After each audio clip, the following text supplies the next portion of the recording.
things to run by in the world of celebs and whatnot. Dean McDermott has spoken out following Tori Spelling's revelation during a podcast that she has filed for divorce after 18 years of marriage. McDermott, who was spotted in good spirits in Los Angeles, assured photographers he's doing good and that there is no bad blood between him and Spelling. Do you know, to get a divorce in California, all you have to do is say you were married to Dean McDermott. And that's it? And that's enough. That's enough of a legal ground to get a divorce. Despite the divorce filing, McDermott was still seen wearing his wedding ring. I think he should change his name because he gets into that confusion of Dylan McDermott and the other, the troika, right? Well, Dylan McDermott, Dean McDermott, and Dermot Mulrooney. That's right. Dermot Mulrooney. There's too much going on there. Spelling cited irreconcilable differences as the reason for the split and is seeking joint legal custody of their children, but sole physical custody for herself. The surprising conversation about the divorce occurred during the recording of Spelling's podcast, where they reached a resolution and expressed love for each other. The most amazing thing is her mother, Candy Spelling, vastly wealthy, has Aaron Spelling's money, and has just held it from her. And is not, I don't know what went on in that mother-daughter relationship, but it must have been cataclysmic. Yeah, I don't know. Or if it's you need to earn your own. Right. That type of situation. I'm not sure. Felicity Huffman, best known for her role in Desperate Housewives, is making her return to TV in a major series following her involvement in the college admissions scandal. She has landed a guest star role in the next season of Paramount Plus's Criminal Minds spinoff, Evolution. She's going to portray Dr. Jill Gideon, a brilliant psychiatrist with ties to the lead characters. Although announced as a guest star, her character description suggests that she may have a recurring role. She previously admitted to paying for her daughter's SAT score, of course, falsification, and served prison time, paid fines, completed community service, and she expressed remorse and the desire to give her daughter a better future. She did like 11 days, I think it was? Something like that. Yeah. She did her time. She has her prison tattoo. I have her husband's phone number in my phone now, William H. Macy, because we had him on when we were down in Clearwater. He was great, man. Well, yeah, but Casey, I felt like you not returning a text to Jason Kelsey because I was like, I can't make the next move with William H. Macy. I gotta wait. He's got to reach out to you. He's got to wonder what you're doing. That's right. I wonder how that show went. Anybody hear about that? Yeah, our boss, Joe Bell, went. And he said that it was great, but that a lot of the stories that William H. Macy said at the Keswick Theater that night, he had also shared on our show that morning. So Joe listened to our entire show and really loved hearing Bill Macy on the show, and then went and saw him at the Keswick. And he said it was a great time, but he didn't learn much new that night that he hadn't already heard on our show. So just listen to our show. Yeah. That's all I got to do. This is fun. Martin Short is set to become the new mayor of Funner, California. He will follow in the footsteps of previous mayors Rob Riggle, David Hasselhoff, and Jane Lynch. And aims to make the city even more fun. He expressed his excitement, stating, "It's my goal to make every part of the already fun Harrah's Resort SoCal even funner." Funner is a small town officially named by the Rincon tribe in 2016 and is dedicated to promoting fun in every business. Short will work alongside the city council, led by Jill Barrett, to enhance the city as its fourth mayor. The inauguration will take place on May 13th, where Short will share his plans to protect and promote fun in Funner. So every week I spend at least 1 or 2 hours with Jiminy Glick, his alter ego character, which I think is one of the funniest things. Were you a fan of that character? I didn't get caught up in it, but what I watched, I liked. Oh, my God. I thought it was fun. Yeah, he's him interviewing Ben Stiller or Larry David. I mean, when he gets people who are accomplished comedians to start laughing, that's a Herculean chore. Totally. This is sad news. Jennifer Garner is remembering her dad, William John Garner, after his death at age 85. She announced it on Instagram yesterday that her father had passed peacefully Saturday afternoon. She said, while there was no tragedy in the death of an 85-year-old man who lived a healthy, wonderful life, I know grief is unavoidable, waiting around unexpected corners. And she posted pictures alongside her, or she posted pictures with the family and photos of him saying today is for gratitude. Garner, who grew up in West Virginia, also with her mom, Patricia Ann Garner, plus two sisters, Melissa and Susanna, said that her family is grateful for her dad's gentle demeanor and quiet strength. She continued in her tribute saying, for how he teased with a mischievous smile and for the way he invented the role of all-in, ever-patient girl dad. We are grateful for his work ethic, leadership, and faith. And so I play this in tribute. I'd like to apologize to Jennifer Garner and her pool boy, Ben Affleck, for incorporating them into my fantasy life. In tribute, yes. I apologize to anyone he who's feels been too. offended by my fictional creations, Chrysagon, the philosopher of evil, and the skull sealer. He might, maybe he was outside the funeral. I don't want to go in. It's really not my place. She also said, we extend our gratitude to the medical communities of Charleston Area Medical Center and City of Hope. Your care extended Dad's life and gave him time to be in his favorite spots, surrounded by daughters and grandchildren, cheering for his beloved Aggies, captaining a boat, and most of all, next to his wife of 59 years, our mom. She said, my sisters and I will never be done talking about how wonderful he was, so bear with us. Before today, I share these memories with an appreciation for the kind and brilliant man, father, and grandfather he was, as well as the loving legacy he left behind. I remember she won, I think it was a Golden Globe or maybe an Emmy, and they were talking to her parents and her dad especially, who clearly, they had that great, like you have with Caroline, that thing that dads and daughters have. It's a special relationship, so sad news for her. Speaking of families, despite her family's rich history in Hollywood, Zooey Deschanel wants to make it clear that she carved out a career all on her own. While the New Girl star comes from illustrious lineage, her father Caleb is a cinematographer and her mother Mary Jo is an actress. Zooey balked at the suggestion that she's a Nepo baby. She said, it's funny because people will be like, nepotism? Well, no, my dad is a director of photography, she said on a recent podcast.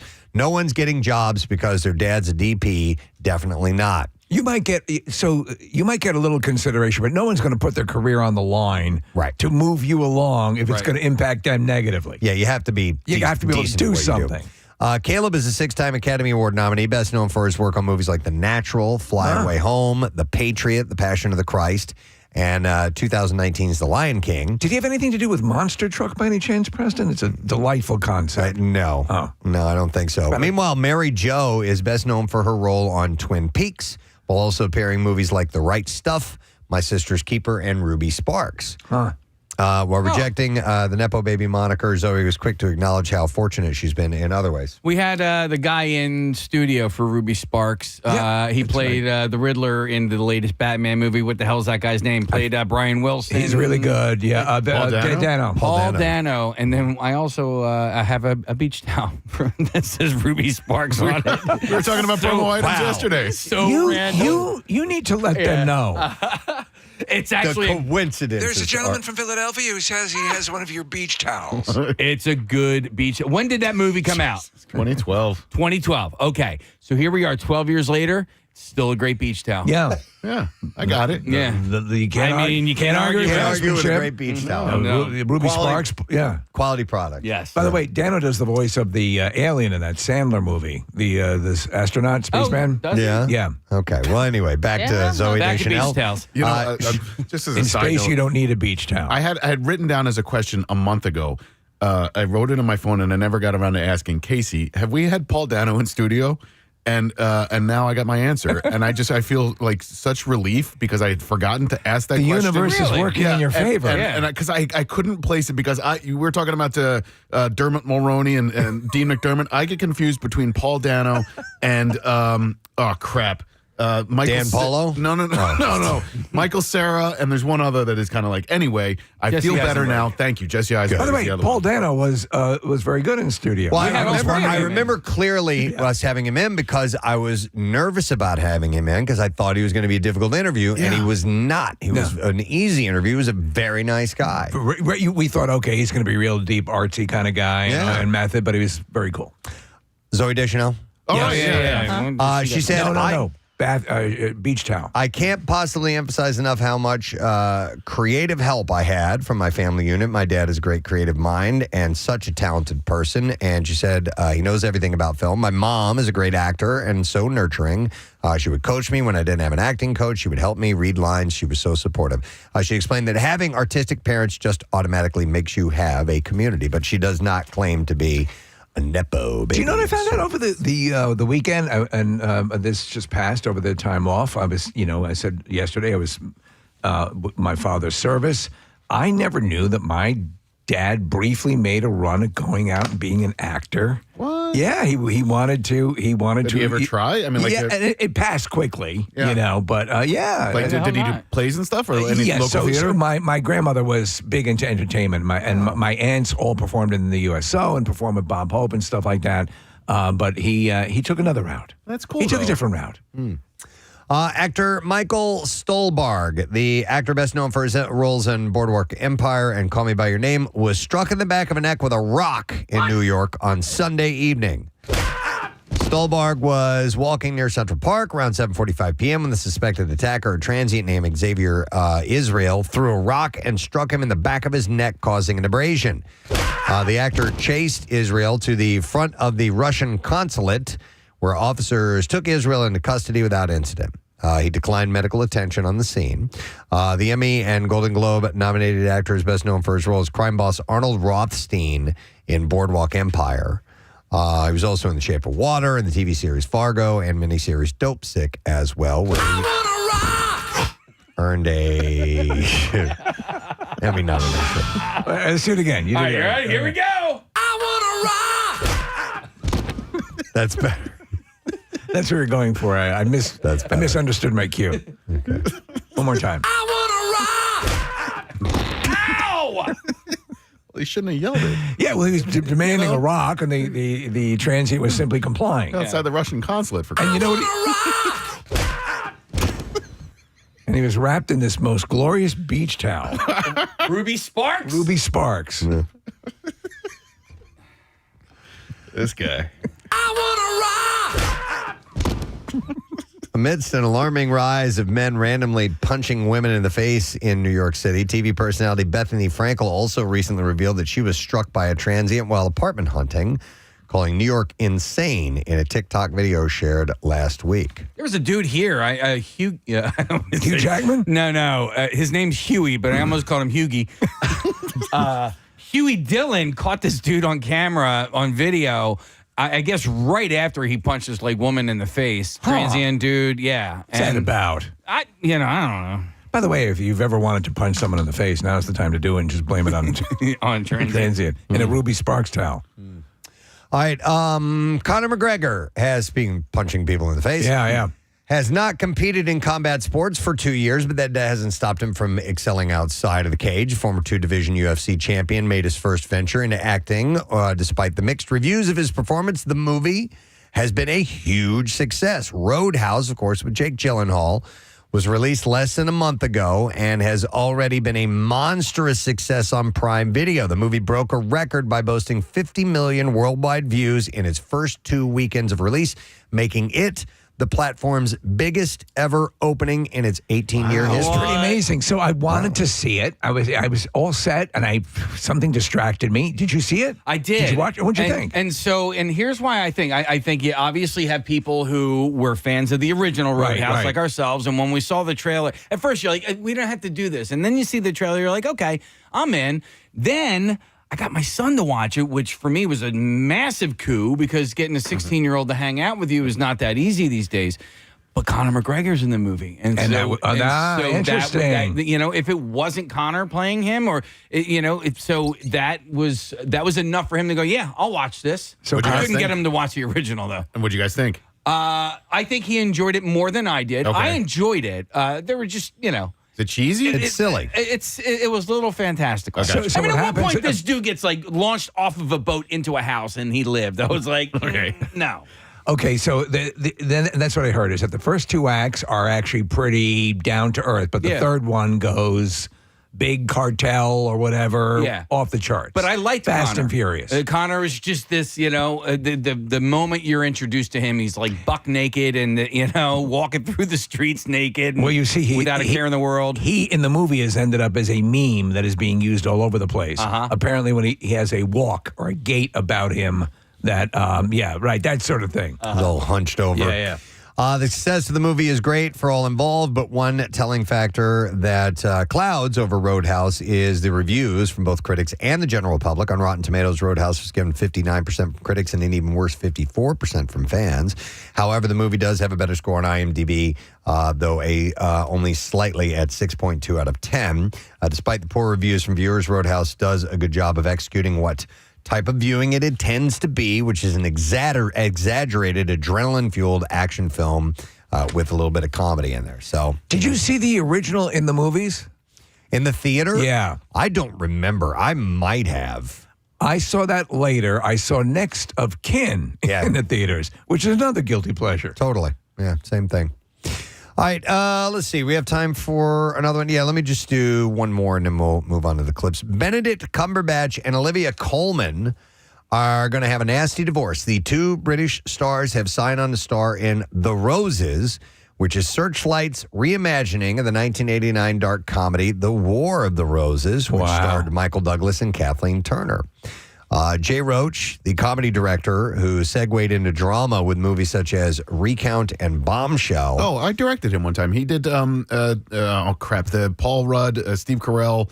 You directed him? No. He directed Paul Rudd and Steve Carell in that comedy. He said that. He did say, I directed him one time. Sorry, I'm sorry. I hope I didn't mishear that. But anyway, he directed who, Nick? Now I can't remember the name of the movie. Okay. It was one that we like with Paul Rudd. Paul Rudd and Steve Carell.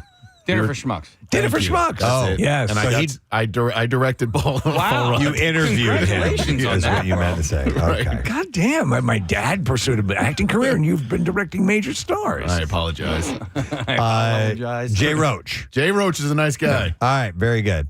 So he's helming the feature. Tony McNamara, who earned an Oscar nomination for writing the movie Poor Things, is penning the script. The original movie, directed by Danny DeVito, told of a married couple, Oliver and Barbara Rose, who seemingly lived the perfect life in a perfect old mansion. And when the wife realizes she no longer loves her husband, and in fact bitterly dislikes him, it precipitates divorce proceedings that start as vicious and only escalate from there as humiliation, sabotage, and violence take hold. It's a dark movie. It is a dark comedy. I find it hilarious. I agree. And brutal. And at the end, because it is a lawyer trying to dissuade someone from following through on this, and it works. Yeah. It doesn't end the way you think it's going to end. It shows how downhill things can go. And it's true. If you don't really stop and talk about stuff, that it can just turn really, really, really bad. It's an interesting movie. All right, I think we're ready for the clips now. The George Lopez Show had a mediocre rise in the early 2000s, but became a surprise success in syndication. George himself hopes for even more success with his latest show, Lopez versus Lopez, and here is why.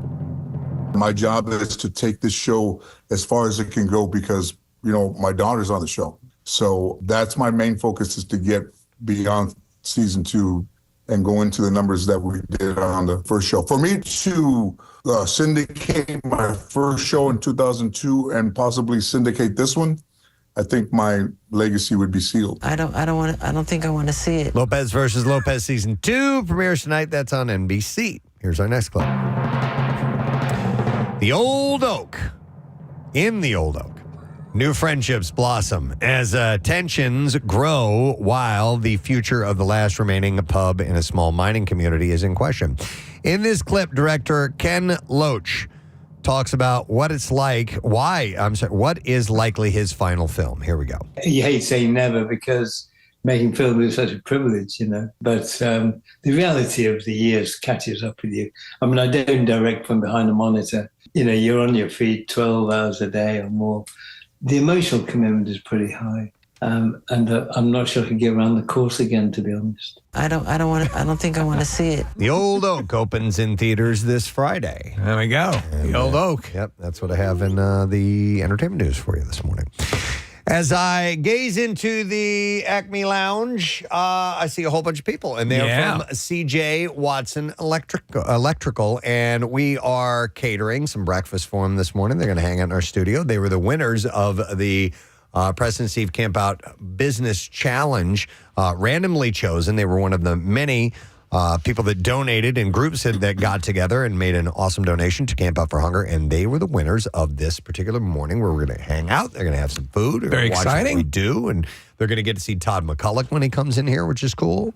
So we're looking forward to meeting these guys and having them in here in a little bit. So we'll do that in a bit. And also, don't forget, we're giving away those tickets for the Flyers. The game coming up on the 13th. And hopefully you watched the game last night and heard Jim Jackson say our secret phrase and know what time that happened. So we'll get to all that in a little bit. We're going to take a break. We'll come back in just a moment. So stay with us on this kind of rainy, drab Tuesday morning. We'll be right back.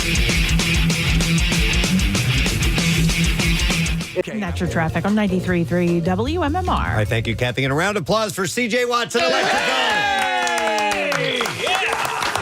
We're here in the studio this morning, courtesy of our Camp Out Business Challenge that we have. We have, first, second, and third prize for the largest donations, and that's a live broadcast from the Preston and Steve Show, live broadcast from the Pierre Robert Show, and then a $20,000 ad purchase for WMMR, and we randomly chose as a new one this year a prize where the company would come in, hang out. We're going to do breakfast on us, spend some time in the studio. Why not? Get some love on the air. They donated over 1,800 pounds of food to the Camp Out for Hunger. It's a sweet donation. Love it. And they are located in Hamilton, New Jersey, family owned. We were just talking to the gang here. We'll find out more about them as we go along.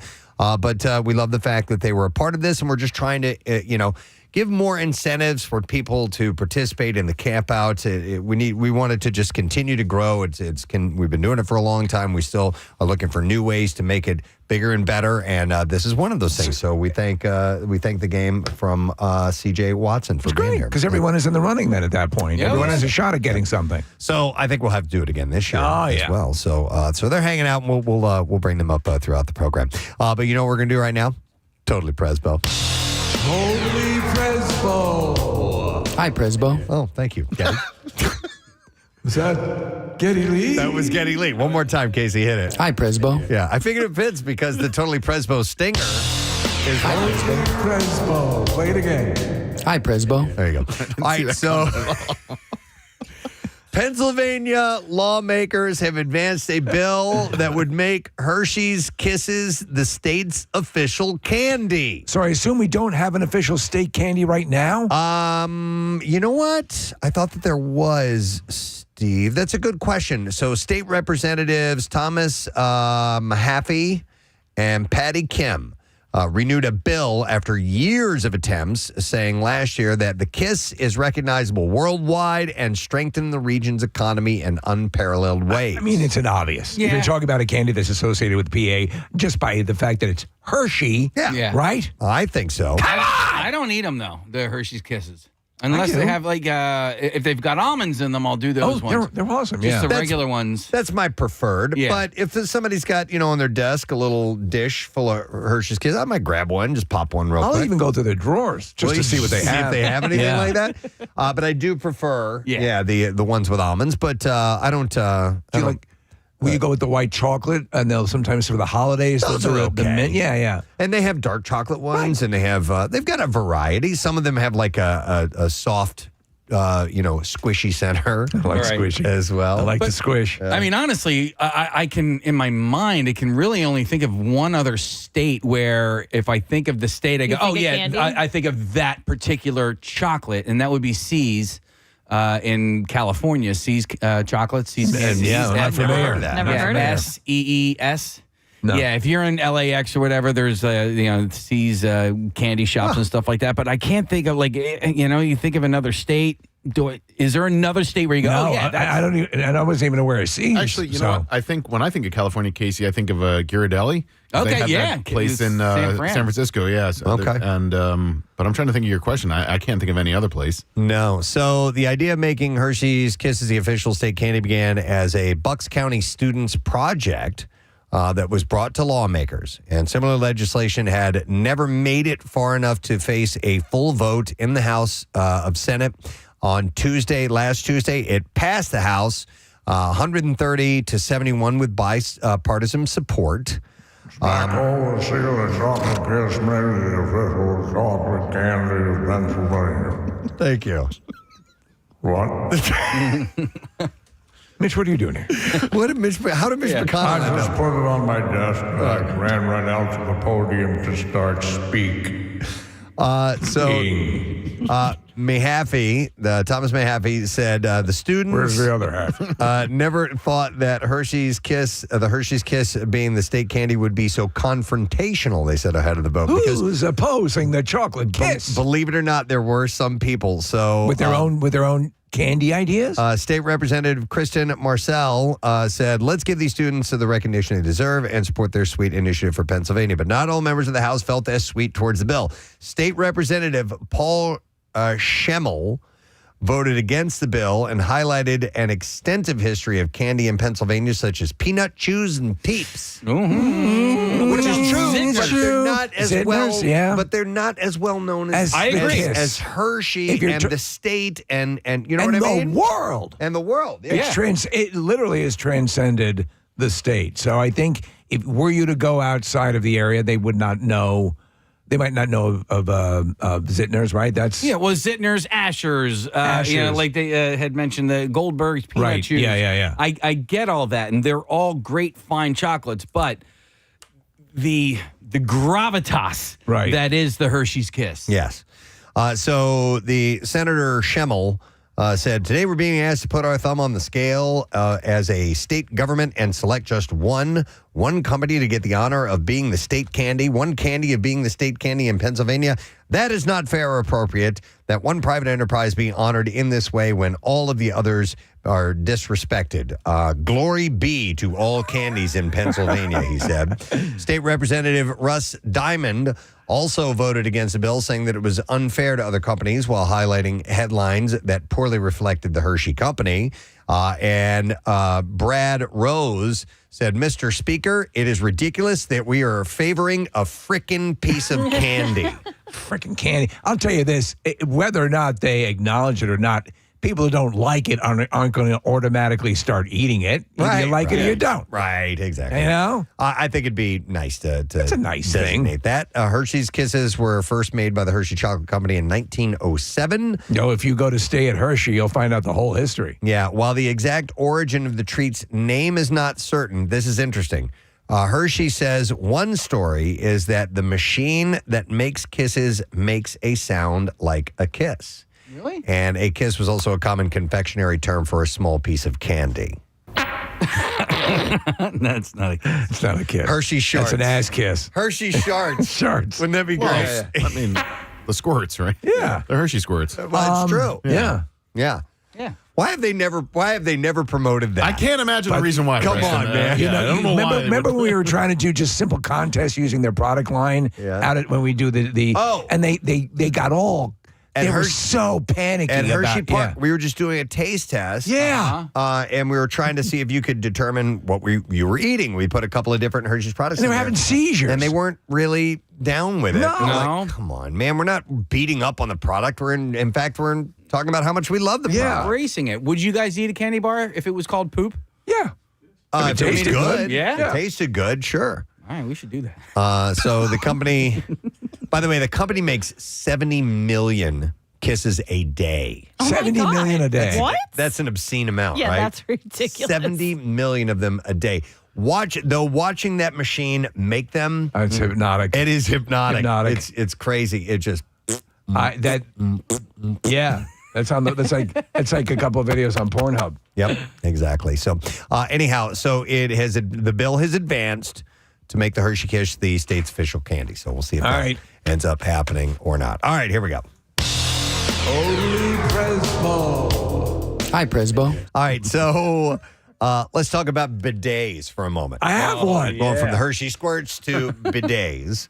The bathroom washer business experienced a huge boom during the pandemic when shoppers were battling over, remember the toilet paper shortages of COVID? Remember that? Yeah. Well, this had caused a boom in people purchasing bidets. But while some products or industries saw a boom during COVID that later came back down to earth, bidets made a big splash and have managed to maintain their sales growth. So I was ahead of the game on this. Yes, you were. You can get a really affordable little bidet attachment through Amazon. It's like $40, $45, easy to install. I love it. Yeah. You can get the heated one, but it's fine. I have a little bidet history that I'll get to in a moment, too. Bidets and their product cousins, washlets or bum guns. Bum guns. And other water-based alternatives to toilet paper are universal in most parts of the world. Bidet enthusiasts tout how the devices are more sustainable, clean, and less abrasive. But Americans just can't seem to let go of the Charmin bear. It took a toilet paper shortage for some to come around to the 18th century invention. By the way, when I use the bidet, I still use a bit of toilet paper. Sure, you would have to. Got to dry everything out. It doesn't get it. I would imagine it doesn't get each and every bit. No. And then also, you got a wet ass. Done, yeah. That's don't not like fun. that. I don't like wet butt cheeks. So you dry out your ass with the toilet paper. However, it is. It's been a godsend. Have you ever used a blow dryer to dry your ass? Absolutely. Wow. How does that? Absolutely. I don't know if I have. I have used it. Well, I guess a handheld like hair dryer. I've used that before. Yeah. That's nice. I saw a guy using one. I mean, it was the community hair dryer On the wall? at the gym. Oh, that's right. I Dude, remember I'm this. like, come can't on, do that. guy. Come on, dude. Yeah. Also, That's like removing dingleberries with a toothbrush. don't lay your bare ass down on the bench, right? Like if you have to sit down to put your socks and whatever on, it's a freaking put a towel nightmare. down first. Is this Bill? It's Bill, isn't It's it? not Bill. It is not Bill. Feels so good. Yeah. It's like the warm Savannah winds across my testicles. And they call the wind, Mariah. Bill's blowing his pubes all over the gym It's like locker a room. snowstorm. That's why I don't like locker rooms at all. I just don't want to see. I know. Yeah. So during the pandemic, every single bidet sold out at bidetking.com and the business grew exponentially. The site faced a massive supply crunch and had to air freight costly containers to meet demands. Do you remember the first time you saw a bidet and didn't know what the hell it was? Yeah. It was in Europe. Yeah. First time I'm like, For what? washing in your the- backside, yeah, right? Yeah. Yeah, Right. Yeah, that's how I Crocodile learned. Dundee. Right, right. Hey, it's Yeah. for washing your backside. We were in Italy, and they had them, and I'm like, okay. I wasn't quite sure what that was for, but yeah, I thought it was just for girls. Yeah, that's what I thought too. I did. A cooter cleaner. Oh my God. So I just got a text from my friend. She said, I used a hotel hair dryer to heat up fried chicken once. What? You could. I guess you All right. could.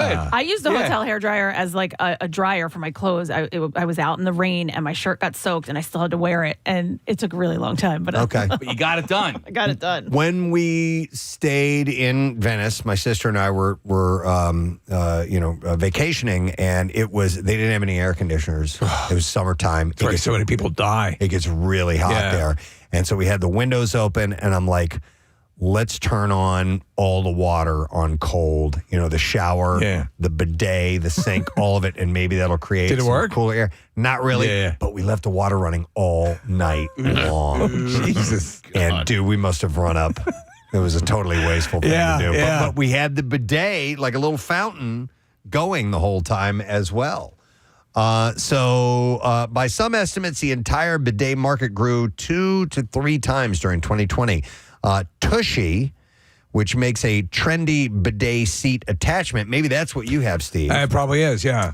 Pulled in a revenue of $40 million in 2020 versus $8 million in 2019. Huge. All right. So going back to hair dryers and hotel rooms, Press, what you could have done, I feel like this would work because not all I mean, hair dryers do have the setting where you turn it on, but with no heat, where it's just blowing air. Mm-hmm. What if you filled up an ice bucket and then you took the hair dryer and put that in, and then you blew the air into the ice bucket that would cool the air? So they're essentially what campers have something that's similar. That uses the ice from a cooler with a fan that blows out of the side, and I've seen those things. Yeah, we tried to do that when we were in Norway. Okay, so they didn't have air conditioning there, because it's Norway, right? Yeah. And we were there in the summertime. Sure. Well, it does get hot there as well, but they just don't have air conditioning, and so we went and got a bucket of ice, and we had a little fan, and we put it on that and tried. It didn't really do much man. either. You know, you try. Yeah, the hacks never quite work. Yeah. By the way, Americans are still intrigued by the bidet. Sales have grown a minimum of 20% each year since the pandemic. Am I the only one of you guys? No, we have one. Oh, you do? Yeah, I think we do. You use it? Yeah, although it's not in the bathroom that I use most of the time. All right. So sometimes as a little treat on a weekend. Guess is going to go wash their butthole. Yeah, I'll walk into that. 2023 was closer to 30% as well, so it's still growing. By the way, this is interesting.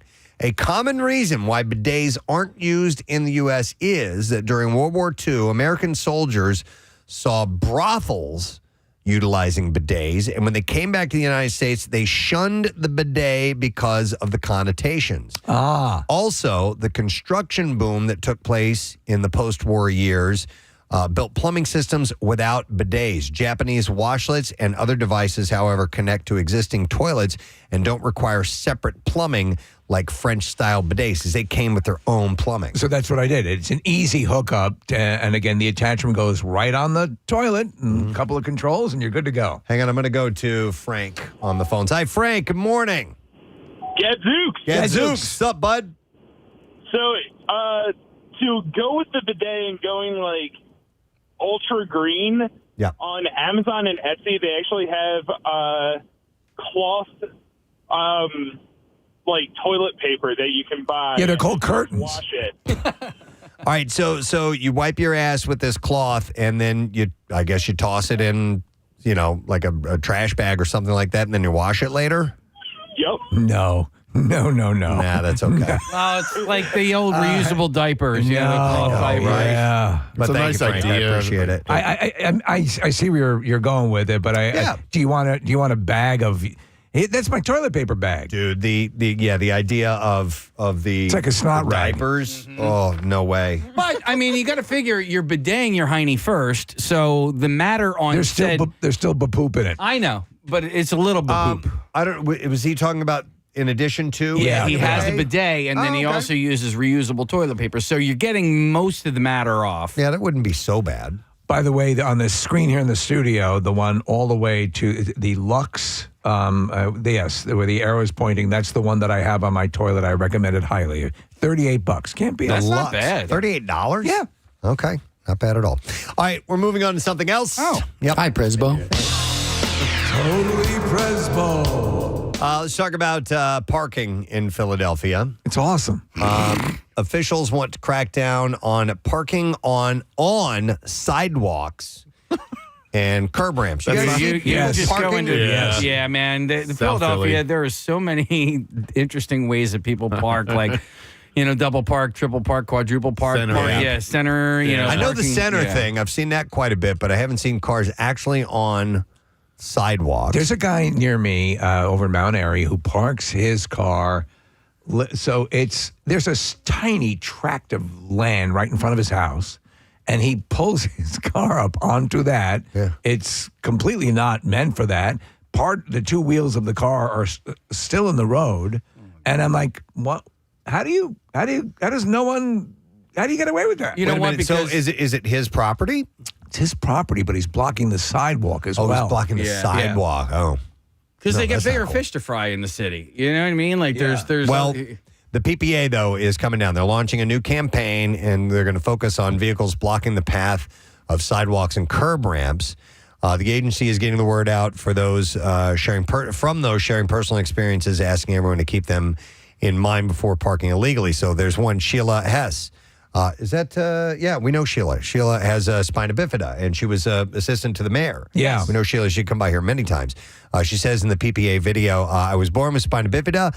I have to use crutches, I wear leg braces, and at times use a wheelchair to get around. If you park illegally on a sidewalk, it's a big problem with mobility, for people like me with mobility difficulties, and it basically stops me in my tracks. Yep. I think working for the PPA has got to be a really tough job. Because everyone loves you. That's exactly what I was thinking, Steve. Like, nobody likes you. It's not something you brag about when you're out at a bar.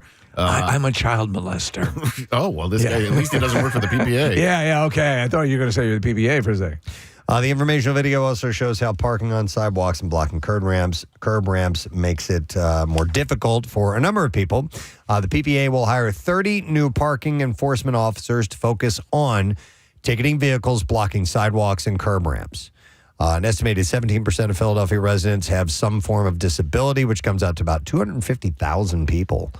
And advocates say for people with certain disabilities, it could be impossible to go around a car and onto the road. Lamani Green said, I was born with cerebral palsy. Everywhere I go, I use a wheelchair or I get carried around. I don't think it's fair for people to park illegally because it makes my life more difficult. Well, it's also like, for the people who are just looking for a legit spot to go park in, and it is kind of cheating, well, it is. And, it pisses me off, especially if, listen, there's some areas where our coworker Tim Graham, where he was living formerly, he would talk about if he didn't time it out right, you were looking at 20, 25 minutes of driving around looking for a spot. He was down near Italian Market, man. And it's crazy. Forget it. I have some friends, I know a few people who live in South Philly, and, man, I could not deal with that. Now, there are some people who do have private parking that live in those areas, but if you're forced to street parking, that's just another. I mean, you have to add that on to every day. Yeah. They're going to start issuing warnings during May. After that, fines are going to be $76 in Center City and $51 in other neighborhoods. So you have been warned. All right, let's go. Totally Presbo. We're jumping. Hi, Presbo. Thank you, Getty. He's so nice sounding. A slew of Marilyn Monroe and Hugh Hefner collectibles sold at auction over the weekend, including a pink Poochie dress worn by the actress and a smoking jacket and slippers worn by the Playboy founder. A long-sleeved silk jersey Poochie dress went for $325,000. What's a Poochie dress? And that set the record for a Poochie dress sold at auction. I assume that's a designer. How are you spelling it? P-U-C-C-I. Like Gucci, but with a P. Also sold were the one-space mausoleum crypt at Pierce Brothers Westwood Village Memorial Park and Mortuary in Los Angeles, located near the final side-by-side resting places of Hugh Hefner and Marilyn Monroe. That sold for $195,000. Also, a grave marker from her crypt went for $88,000, and they had to change it because it was worn out. People were touching it so much. Yeah. Hefner's burgundy smoking jacket, slippers, pajamas, and tobacco pipe ensemble, $13,000. Wouldn't mind having that. Could you imagine the skid marks on that? That'd be pretty cool. Yeah. And a circular mansion bed, custom made for Hefner as a backup to his primary bed at the original Playboy Mansion in Chicago, went for $13,000. Yeah, you forget that he had that place in Chicago that was, That's where it started, That's right? where it all started, yeah. So the crypt, bed, and other items were sold to a guy named Anthony Jabin, who is a tech investor from Beverly Hills. And he said, I've always dreamt of being next to Marilyn Monroe for the rest of my life. He's going to be buried there. Oh, my God. Yeah. He said, and I bought Hugh Hefner's round bed and Marilyn Monroe's bathing suit at Julien's this weekend. After Marilyn Monroe died, Joe DiMaggio made sure that every day fresh flowers were delivered there, for her. Yeah, every day. Yeah. Also sold was a dress that Monroe wore for the 7-year itch, described as a Mae West-inspired black and cellophane effect evening gown designed by costume designer William Travilla.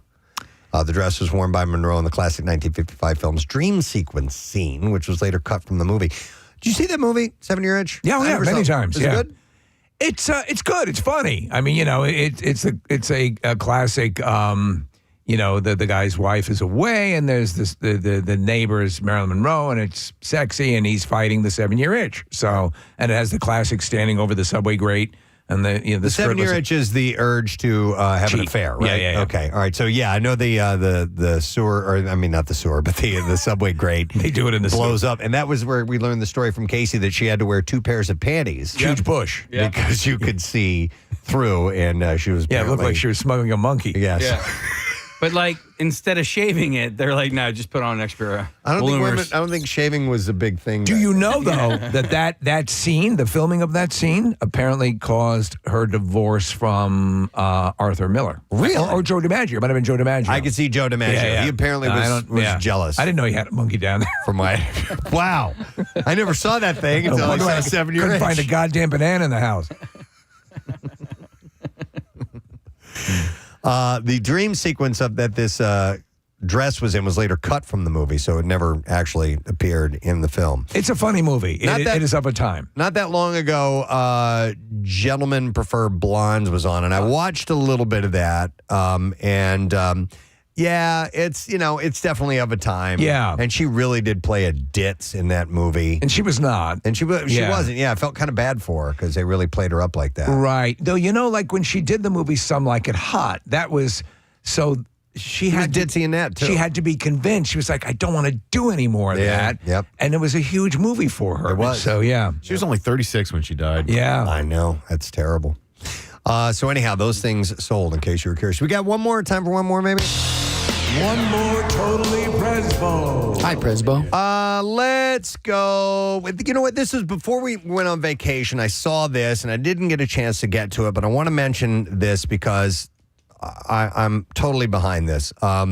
Local businesses, including Insomnia Cookies, Philly Marketing Labs, and Metropolitan Acoustics, are confident that they can get all their work done in 4 days and give some time back to the employees. They've gone to the 4-day work week. Listen, obviously, you assume a company's not going to do something, in general that's detrimental to their productivity. So if they're doing the research and they're saying they can do it, take it out for a spin because that would be awesome. Oh, my God, yeah. Software engineer Julian Plotnick made a pitch to his company's CEO last year, which was, let me work one less day per week, 32 hours total, without a cut in pay. And the answer was yes. And after 6 months of Plotnick testing it out, consulting firm Metropolitan Acoustics is working on transitioning its entire 12-person staff to a 4-day work week. So Insomnia Cookies, I'm not familiar. Do they? If they maybe no, You need a reminder. I love Insomnia Cookies. Steve, I love the concept of happier workers being more productive. And so if you incentivize your workers to work fewer hours but be better and more productive during those hours, and thereby working for that company longer, being more loyal, and not wanting to leave that job at some point, to me, that's a great way to retain employees and boost productivity. It has to be done the right way. Absolutely. Right. And some jobs, it's not conducive for it. I understand if you're an hourly employee or, there are jobs where that does not make sense. But where the jobs do make sense, I support it completely. Did you notice that every employee of C.J. Watson Electrical is looking at the owner right now? Here in the studio going, hey, I think he's onto something here. But there are certain, industries where I'm like, you can't take a day off. Exactly. Right? Not, as you said, not every business is conducive to this. Yeah. Like if I went, there was a pizza place that I like, and I went to go there a couple of Mondays ago, and they were closed on Mondays. I was like, man. I forget what they were. I know. I forget what they were showing, but it was one of these places where they provided every amenity in the book, and they had a smoothie bar and all this stuff, and the workers. And what it turned out was, Nick, to the converse point is that the employees were just using all the amenities and not working. That's so a it's shame. So you can. It's how you balance it out, I think. Well, in January, Insomnia Cookies started giving Fridays off to all 100 full-time corporate employees, citing mental health and work-life balance benefits. I would work 7 days a week if I got a free cookie every day. The chief marketing officer, Tom Carazona, told the Inquirer in February that feedback from employees has been positive and productivity is doing great since the change. Philly Marketing Labs, which designs digital campaigns for consumer brands like Chloraseptic and Summer's Eve. The douche. Yes. Switched to a 4-day week in 2021 and never looked back. The 12-person company had been a fully remote workplace since its founding in 2009, a deliberate choice meant to attract and retain talent. Okay, so if you had your choice and you were going to have a 4-day work week, would you take off on Mondays, Fridays, or Wednesdays? And I know Wednesday sounds weird, but no, I actually had a job for a brief period where the day off was Wednesday. Really? Yeah, and it was pretty cool. I wouldn't want it in the middle of the week. I'd want it either. I think Fridays. Would you take Friday or Monday? Friday, Yeah. definitely Friday for part of the year, and then Monday for the other part of the year. Okay. I'd do Friday. I think Fridays. Yeah. I hate Sundays so much though because I have to come to work Monday. That It does suck. If you have off Monday, it does kind of help. Sunday is just and listen, we're blessed. We love our jobs, but a Sunday is like dead man walking. yeah, It's like, it just feels different. Sundays smell different. Like, you know what I mean? Like, smell like bacon. Kind of does. Yeah, it does. Yeah. No, I know what you're saying. Are you happy peppy throughout all of Sunday? No. Yeah. Well, the summer. Does Sunday really smell different? Yeah, everything about it just feels different. Okay. It's just got a whole different vibe to it. In the United Kingdom, 61 organizations took part in a 4-day work week pilot beginning in 2022. A recent report said that 89% of participants were still operating that way after a year, and that the majority of them had decided to make the change permanent. I mean, so if the business, they're running the numbers and they're seeing it, and it's working for them productivity wise. And you're gonna get loyalty out of your employees. There are some businesses it won't work for. Yeah, perhaps like electrical companies. Yeah. I don't know about that. All right. Anyhow, I think it's worth exploring if your business is capable of doing that. All right, and there you go. That's it. We're wrapping it up. Totally Presbo. We need to get a buy Presbo. We need a now buy Presbo. from. Maybe we can talk to somebody and get out. We can AI that. Hook up with Getty and do buy Presbo. Yeah. Bye. Hi, Presbo. All right, we are going to take a break. Don't forget, if you watched the Flyers game last night and you did pay attention to Jim Jackson and when he said the special phrase, we gave him hang out for a little bit because we'll have your opportunity to win tickets to the game coming up on Saturday, April 13th. They're celebrating Wayne Simmons night at that particular game. So stay with us because we will indeed get a winner for that in a bit. We're going to come back in a moment. We'll get to the bizarre files, so stay put. And that's your traffic on 93.3 WMMR. All right, let's get to the B-File story. WMMR presents Preston and Steve's Bizarre File. Brought to you this morning by A.D. Moyer Lumber, trusted expert since 1939. A.D. Moyer Lumber is your professional source for decks, windows, doors, kitchens, millwork, and more. Visit them on the web at admoyer.com. Lovely little story here. A United Airlines flight traveling to San Francisco was forced to make a U-turn in midair and return to Frankfurt, Germany after feces flowed from a broken toilet into the cabin, filling it with a foul-smelling odor. United Airlines Flight 59 was 1 hour into its 11-hour and 30-minute journey to California. Yeah, you couldn't have done that. When the captain decided the best course of action was to return back to Germany rather than continue to fly across the Atlantic. The best course would have been to just ditch the airplane. Yeah, the plane circled for a short time over the North Sea while the crew weighed up their options. Technicians were unable to find an immediate solution to the problem. I'm going to fly into the ocean. The smell permeated through the entire aircraft shortly after taking off. You know that if someone just fouls up the bathroom on a plane Alone. yeah, that will be enough to be disgusting. This, a nightmare. Passengers told the contents of the waste tank overflowed and spilled out into the cabin, which only served to worsen the situation. The aircraft was back on the ground in Germany just 2 hours after taking off. The passengers were provided with hotel accommodations overnight in Frankfurt, and they were rebooked on a different flight to San Francisco the next day. The city of poop. Yeah. A near-death experience has one man in Eugene thankful to be alive. Shane Remish had just walked into the Quick Trip Market when a runaway saw blade came hurling toward the building. Eugene. The giant blade struck the outside of the store, impaling itself 2 feet into the wall. Wow. Like it almost nailed him. Remish said that he was completely shaken up. He said, I put my hand on the door and I heard a loud bang and yelling here at the corner just as a cloud of smoke pops up and I see a guy fall in the ditch and a 4-foot blade hurling at me. I seen the saw. A traffic contractor who witnessed the incident said a loose bolt and possible operator error may have caused a giant saw blade to come loose and spin away at high speeds straight for the liquor store. Store owner Amit Grewal said that he could see the blade coming toward his store on security cameras. He said, all I heard was metal rolling down the street, and it was just wind, and all of a sudden we heard a loud bang, and it shook the whole store. The footage is amazing. Northwest Natural Gas, along with 2 other contractors, were working in the area trying to repair a leaky gas valve. And they called the incident very unusual and said that a contractor at the site was responsible. That would have gone right through someone. Oh, yeah. The company said that they removed the contractor from work while they reviewed the incident. But, yeah, this would have killed him for sure. Isn't there a movie death where that happens? I think it's in Predator or Commando? Where he takes a saw blade like this and throws it like a frisbee. Remish said that he is thankful to be alive. Obviously, it wasn't my time, but probably closest that I've ever experienced, he said. Yeah. A Good Samaritan came to the rescue of multiple passengers on board an airboat after officials said the vessel overturned near Everglades National Park in West Miami-Dade, leading to the arrest of its operator. Hip deep in the swampy waters was not exactly the way these visitors wanted to experience the river of grass.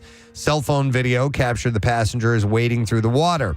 Florida Fish and Wildlife and the fire rescue units arrived at the original airboat tour just after 2 p.m. Investigators said the boat's operator and 9 passengers were on board when it turned suddenly, causing everyone to fall into the water. One of the passengers, Jose Maldonado, said that the person operating the airboat made a hard turn. He said all of a sudden the captain wanted to make a U-turn sort of on the water so we could get a better picture of the crocodile. Yeah. And the boat just flipped on its side and we were all in the water and we were all screaming because the alligator was right there. Those things, first off, I've always wanted to ride one of those things. But they seem very maneuverable. But I guess if you're loaded up with people, yeah, they can flip over. After the boat flipped, someone could be heard on a cell phone video recording saying, I'm sorry about that. I was kind of turning. Water started getting in the back. Sorry. He said, so I gassed it. When asked whether or not the alligator swam away, Maldonado replied, I think so. I think he was probably more scared of us than we were of him. Passengers tried to flip the boat back over, but it was too heavy. Fortunately, they said they weren't in the water too long, 10 or 15 minutes. Good Samaritan David Gonzalez happened to come by with his boat and pick them up. Hours later, cameras captured officials taking the boat's operator into custody. Officials said the operator, an employee of Coopertown Airboat Rides, was arrested and taken to jail for having neither proof of completion of a boating safety course. You kind of need that. Nor a captain's license. What is the clearance of, I mean, it just seems to be inches, right? Yeah, I did one in the bayou in Louisiana. And, I mean, they can... Was it fun? It was so much fun. Yeah. And they can go so many places, Steve, because there's very little clearance underneath. Yeah, they can get up onto dry land. Yeah, because they have the fan in the back. Yep. They don't have an engine sticking down in the water. Yeah. All right, and then finally, a drunken man confused a Miami-Dade beach or Miami Beach boardwalk for a road and drove a blue 2021 Toyota Corolla into the water of Government Cut, a channel between South Beach and Fisher Island. It was about 7 a.m. on Sunday. Andres Azion, a real estate broker, said that he heard a loud noise and saw the car in the water from his high-rise apartment. He rushed to the South Point Park and started filming. He said, the guy is drunk. He just came from a bar, thought that was the road. I made a mistake. Azion's video shows 2 women telling police officers that they saw the driver was speeding and headed right into the water. Officers later identified the driver as Yandivi Chavez Dominguez. Chavez managed to swim out of the car. His clothes were wet and he was barefoot. Divers responded to search for others in the water, but they didn't find anybody because Chavez was alone when he crashed. Officers reported that Chavez admitted to drinking alcohol. His breath smelled like alcohol, had bloodshot, watery eyes, and slurred speech, and failed the sobriety test. He was arrested after fire rescue personnel had determined that he was injured. We've had a few cars driving into the ocean as well, too. What was the guy who was, he drove the vehicle into the beach? He had the mugshot where he was smiling. Yes. And he said he always wanted to do that. Yeah, or he told him that he was... It was like the most benign arrest ever. Like car don't float or something like that. He said something like that. But that was just a couple of weeks ago. A guy wanted to do it and did it. Yeah. All right, and there you go. That's what I have in the beef file. Real quick, I meant to do these at the top, but I got a chart out here to do. Yes. This is from Kat Burkhardt. She says, hi, Presbo, is what she says right here at the top. Hi, Presbo. Yep. Hi, Presbo. Can you send a shout out to my amazing husband, Joe Burkhardt, on April 2nd, which is his last day of cancer treatment? Oh, wow. Nice. She said it's been a hella crazy year, but he continues to be a warrior and show up for me and our girls. So here's a shout out, and good luck to you, Joe. I don't know if he gets to ring the bell or not, but we'll do it for him. Yeah. And then finally, this is not really a shout out. It's a request. And Nick, I'll have to give you the information, but it says, hey, Presbo and Steve. Hang on a second. Hi, Presbo. It says, good morning to see you. A cat near Presbo's stomping grounds in Lansdale is up for a Cat of the Year competition. Wow. His name is, and this is the interesting thing, his name is White's Road Charlie. And he wanders White's Road Park and calls many homes in the area his home. Kids, adults, and other pets love going to White's Road Park in hopes of a sighting. And then this is the person who sent me this, Steve, said, I hate cats. Sorry, Steve, but this one has even grabbed my attention. I don't have any affiliation with the cat or its owners. Somehow this cat has really stirred up a feel-good story within the community. Charlie could use some extra votes to help him win. And you can find Charlie on Google Maps as an attraction. He has a Facebook site dedicated to him with about 1,500 followers as well. Did you find it, Nick? He's adorable. He's cute. Yeah, americasfavepet.com. You can vote for Charlie. He said, anyway, maybe if you could make some mention or a link on your site to help Charlie win Pet of the Year. If not, no sad bro. And so, yeah, as Nick said, you can go to americasfavepet.com. Who's Charlie? Where is he? Is this Charlie? And you can vote for Charlie. You really want to see him. And Charlie has a Facebook page as well, so you can do a quick search on White's Road Charlie if you're interested in getting him. I love that. Yep, nominated or get him voted in. So, all right, let's take a quick break. Come back in just a moment or two. Don't forget, today is Tuesday, which means you got a chance to win a Preston Steve tattoo. Text word tattoo to 39333. Floating World Tattoo and Piercing is located at 1729 South Street in Philadelphia. We'll be back in a moment. Stay with us. Preston and Steve. And that's your traffic on 93.3 WMMR. If you watched the Flyers game last night and you heard Jim Jackson say something that sounded a little bit out of the ordinary, we would like to know what time that happened. Call right now, 215-263-WMMR. First caller in that gets it correct, give or take a minute, of what time of day Jim Jackson said the special phrase. 215-263-WMMR. I'm going to play the audio now of when he did it. And, of course, he did it in the most professional way possible. Here is how it went on the game last night. Interesting decision made by John Tortorella to go to this guy, Ivan Fedotov, to start the second period. He responded with 15 saves and 16 shots. A lot of concerns, the adjustment, rust, playing over here in the rink size, all that boost. But as they say in the old country, you can give that churro to Benicio del Toro. Yeah, those are words that I live by. Absolutely. Every day you live by those. The old churro to Benicio del Toro.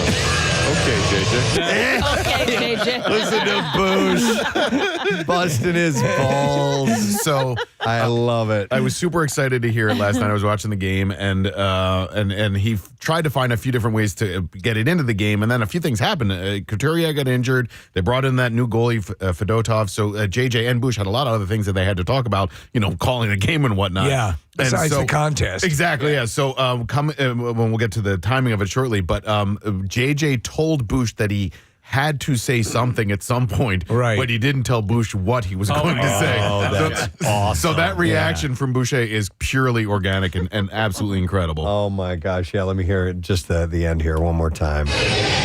Every day you live by those. The old choro to Benicio del Toro. Okay, JJ. Okay, JJ. All right, let's see if somebody can indeed win. We're going to our first caller in, and that is Amanda. Hi there, Amanda. Hi, good morning. Sorry to bother you guys at work. That's all right, Amanda. So what time did JJ say that special phrase? At 8:56 p.m., start of the third period. That is correct. Yes. We had it down as 8:57, and of course I said we'll do give or take a minute. And you got it right, Amanda. So we are going to give you a pair of tickets for the game on Saturday, April 13th against the Devils.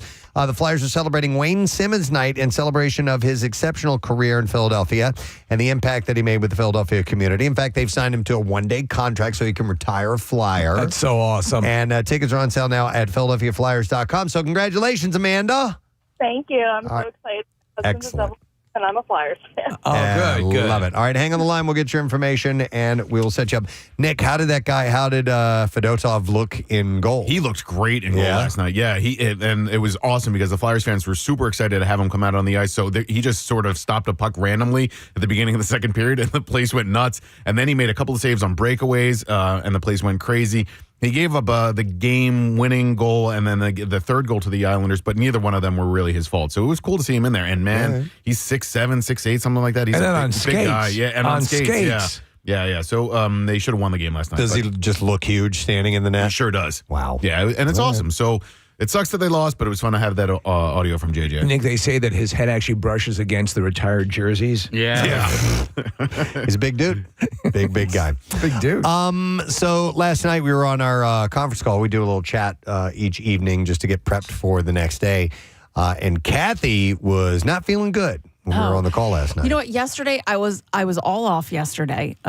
So we had a meeting. You were speaking Latin for half the morning. No, we had a meeting yesterday, and I had an appointment yesterday afternoon. We started our meeting earlier than we normally do, and so what said 11 o'clock, I thought was 12, and I was like, I am going to be so late for this meeting. Like, I got to get out of here. I got to the meeting half an hour early.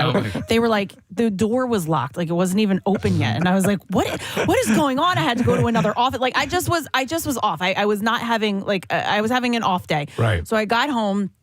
I ate my lunch in the car, and I got home, and I was like, I'm still hungry. So I opened the fridge, and I was like, oh, there's pizza in here. We had this. And I was like, wait. And I thought for a second, I'm like, how old is this? I'm like, no, I just ordered this. I had this last week or whatever. So I took a piece out. I heated it up and I ate it.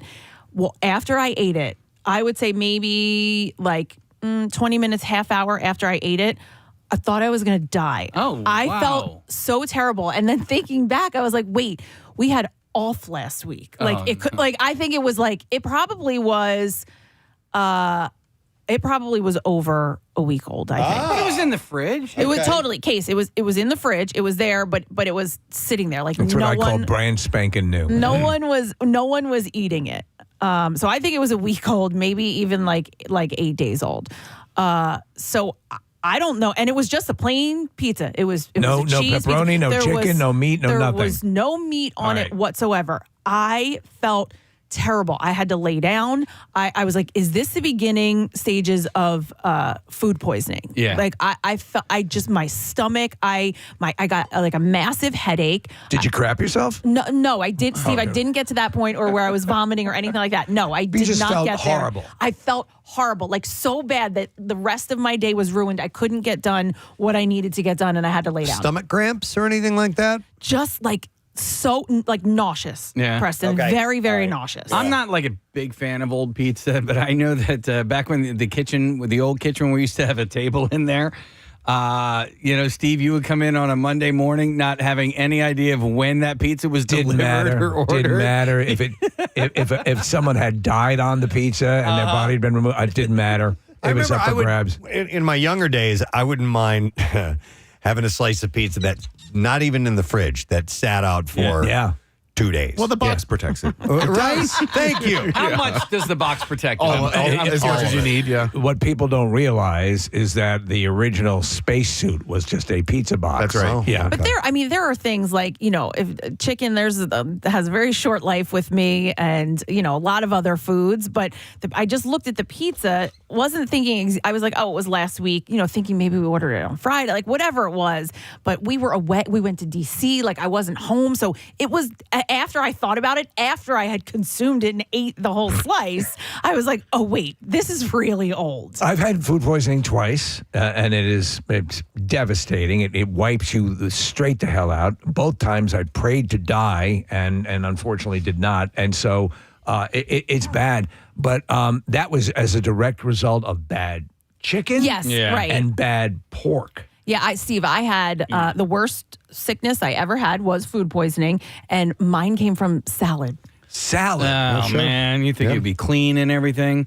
I will not eat leftovers like more than a day old. I know. And it's surprising, right? Yeah, You figure I'm shocked by that. I eat anything, but I'm not saying I won't ever, but like it's very rare, and I have to, two things. The food has to be very delicious, and I have to be very hungry if I'm going to do something. It can go back quite a distance with me. It doesn't need to be hot. It doesn't need to be particularly well preserved. Are you just talking about pizza only? Chicken, raw chicken. Okay, No, all right, there are multiple things that I have no problem eating many days after. Chinese It's food. Chinese food. I can't do it. I go about a week, and then after that, then I'm like, okay, it's time to move along. How far would I have gone further than a week, but All right, what dessert? What got that on or further I don't than a week? remember, man. Sometimes it will be pizza, because we'll put it into like an airtight container. What about Spaghetti's. pasta? Spaghetti. Yeah. Sure. Yeah, right? Yeah, most definitely. Do you need to heat it up? I don't. No. One thing that I used to not like to reheat until recently is rice, because rice, especially from a restaurant, if you get it from a Chinese restaurant in one of the to-go containers, it can kind of dry out very quickly in a matter of a day or two. It doesn't taste good. And then when you reheat it, it's got a different consistency. Well, Rochelle started making sushi rice, which you can buy at the grocery store. And as you're boiling it, you add a little bit of rice vinegar to it. And when it never dries out like the rice, the regular rice does. And it's fantastic. Game changer. All right. I recently found this out within the last month or so. So we will let the rice linger for a tad bit. But otherwise, you would have eaten rice a couple days old, cold. Sure. Yeah. Most definitely. Yeah. But I don't mind reheating stuff. The only thing that I would prefer not to reheat is fish. And even the next day, although the times that I have done it, it ended up tasting good. It's just a thing with What me. about crab? Because when you mentioned eat crab. spaghetti, like when I go to like my Fellini, I get the number 44. It's a linguine with crabs, and it's entirely too much to eat at once. But I can eat that the next day, no problem. Okay, Steven, my pizza was even in my pizza box. Oh, the super new cool container. Yeah, the storage container. Your system is very fragile, though, right? Preston, it's like the shape of a pizza slice. Okay, like a but Tupperware? it's like it's a Tupperware. Preston, and you can put like multiple slices in there. Civilization existed without individually, containers, and they're only like $18 a piece to buy them. Really? Yeah. So I didn't Google it until now, but I'm going to give you the information. The USDA's food safety guidelines states that leftover pizza will last in the refrigerator up to 4 days, but that's provided that you follow the 2-hour rule beforehand, which is that it has to go into the refrigerator 2 hours after at least, after it comes out of the oven. Yeah, I will within eat 2 pizza hours. I found in an alleyway. So if it's properly refrigerated and they say wrap it in tinfoil or plastic, put it in a container, then it will last the 4 days. After 4 days, you run the risk of getting a foodborne illness such as salmonella, norovirus, and other diseases. Is there any legitimacy to letting it linger longer and having it a week or 2 or 3 later, and then building up the immunity in your stomach? There's not. I firmly believe that. Yes. You remember part of the original Apollo training? Preston is depicted in The Right Stuff. They went into that room and ate week-old pizza. I will let soups go for a long time. Like we make homemade soups, and I will let those go for a couple weeks probably. Oh, in the refrigerator? Yeah. Well, see, I just think think mold. Like I think. See, mold. I think that's what gives it the flavor. The flavor condenses a little bit. Now, when it comes to mold, if say I have some season to taste, if I have cheese, like a block of cheese or something like that, and I take it out and I see just a little bitty spot of mold, I'll just cut that off. You can cut that off. That's Right? great. Yes. I have heard that you can do that with cheese, but you cannot do it with bread. If say you have a loaf of bread and you open and you see a little piece of mold, I mean, you can. Don't go digging through and finding the Because if non-moldy pieces. Just because you can't, if you see it, that's the mold that you can see. It's already developed in the bread. And I think that bread that's what I'd heard. I'm not 100% sure that bread is one of the things where you got to throw the whole thing out. Bread you keep it in the fridge or out on the counter? Out on the counter. Right. That's what you're supposed to, right? I guess so. I That's think what you I've can do heard. both. I'm not sure if it increases the shelf life or not. Also, when you put it in the fridge, microwave cures anything. So, like if you kills everything, right? you have moldy bread or cheese or whatever, put that in the microwave for a few seconds, and you're good to go. I had a party on Saturday night, and I was the only attendee of the party, and this was about like 1:30 in the morning. That sounds fun. And yeah, it was a great party. It was me and the Avengers were hanging out, and a few bottles of wine, and I had leftover ravioli, and that hit the spot at about 1:30 in the morning. Did you heat it or cold? Nope, cold, and it had been in the fridge for, I guess, about a week and a half, and it was fantastic. Was it just cheese inside, like the ricotta cheese? Yeah, no meat, ravioli and lobster ravioli or anything like that. Yeah, just cheese ravioli. I like cold lasagna. I do you too. bet your ass. Cold lasagna is awesome. Isn't it? In fact, I sometimes will bypass the original serving and just wait for it to come out.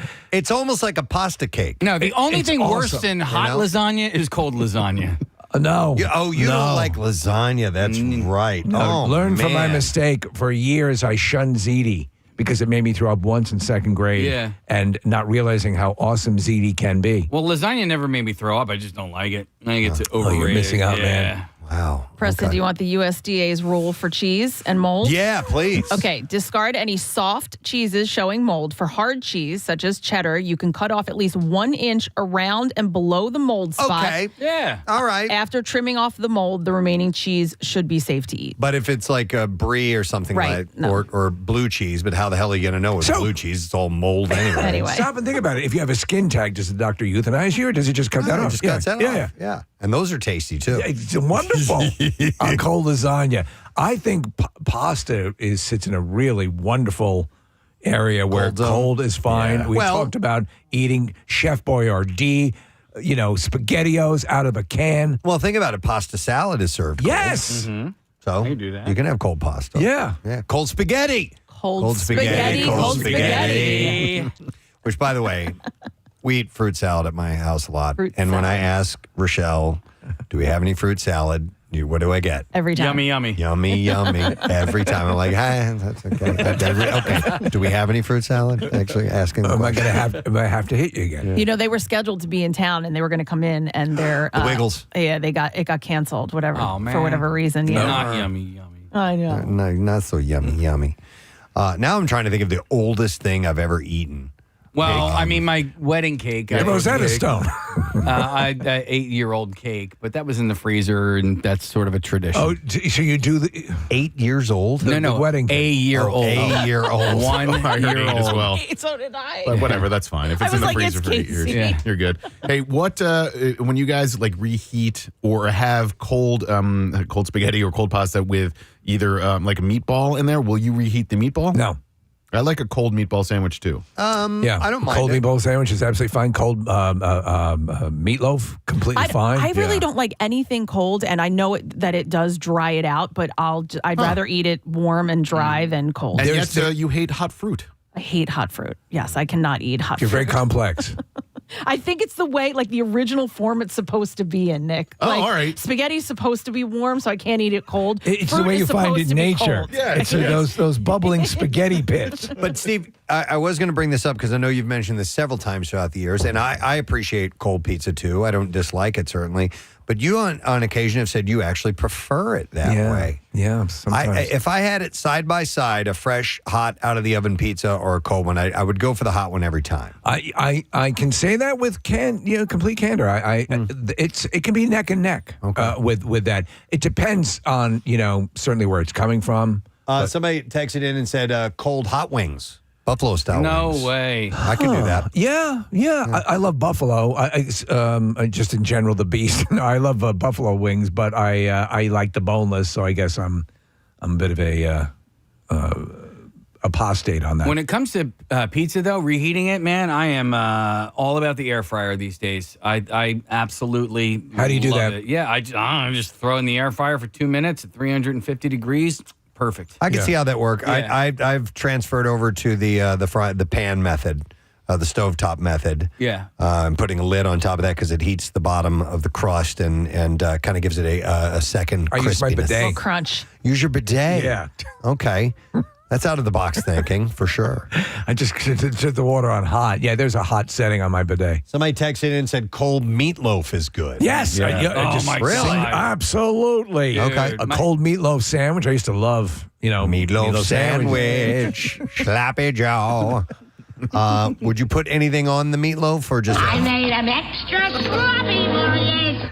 possibly a little ketchup? A little ketchup. Yep. Possibly. I could see that working. Yeah. Sometimes it'll have a tomato sauce on it. Yes. I have no problem with that. Okay. I think we forget, we've become, in this workaday world that we live in, we want everything hot. Yeah, we've forgotten the entire cold joy or the cooler side. I wonder if that would be worth opening a restaurant with nothing but cold leftovers. Leftovers. Yeah. That's the name of the restaurant. Leftovers. Everything is served. Let me ask you guys about this because I know Preston more than once a year will do a Thanksgiving dinner. When you have Thanksgiving dinner after the initial serving, do you like it cold? Yes. I do too. yes. Like cold stuffing, cold turkey. Yep. Yeah, on a sandwich. We had a big Easter feast on Sunday. Rochelle worked for like 4 hours because I had just come back and I hadn't done any prep work or anything like that. So I was taking to that. Rochelle busted her ass and we had this awesome meal. Ham? So we've got we had the big, spiral cut ham and, the baked mac and cheese and potatoes au gratin and candied. You did it up. Carrots and pineapple stuffing and all this stuff. Yeah, it was a pretty solid meal. So we got lots of leftovers with that. And that stuff's good cold. I like cold ham. So I'm not a big fan. It's funny. You're Again, not the ham guy. I know that. I'm not a ham guy. However, deli ham, right, sliced thinly. Yeah. I slicely love. thin. Slicely thin. Thin slicely. Thin slicely. But it has to be thin slicely the right way. Yeah. Steve, I have a funny ham story. My mom told us on Easter this year. In the pandemic, she ordered groceries online through Acme, and it was right at the beginning of the pandemic. We didn't know what the hell was going on, so she wanted to make an Easter dinner, but she had to order the groceries online. So she thought that she ordered a ham from Acme. What it turns out was that she had ordered 3 pounds of deli ham. That came sliced, and she's like, "Well, I guess we can just use this for an Easter dinner." Yeah. My default sandwich for years used to be ham and Swiss. Oh, I love ham and Swiss. And it became turkey and Swiss. Hey, here's a text that says, there is a show on Netflix where all they do is eat old food. Yes. Really? We talked Says, about it. Not sure of the title. We have? Yeah, we talked about it. And they'll do things like pull out from the cupboard like like a can of soup from 20 years ago. Oh, like that, like outdated. Right. Okay, way past date. Right, okay. right.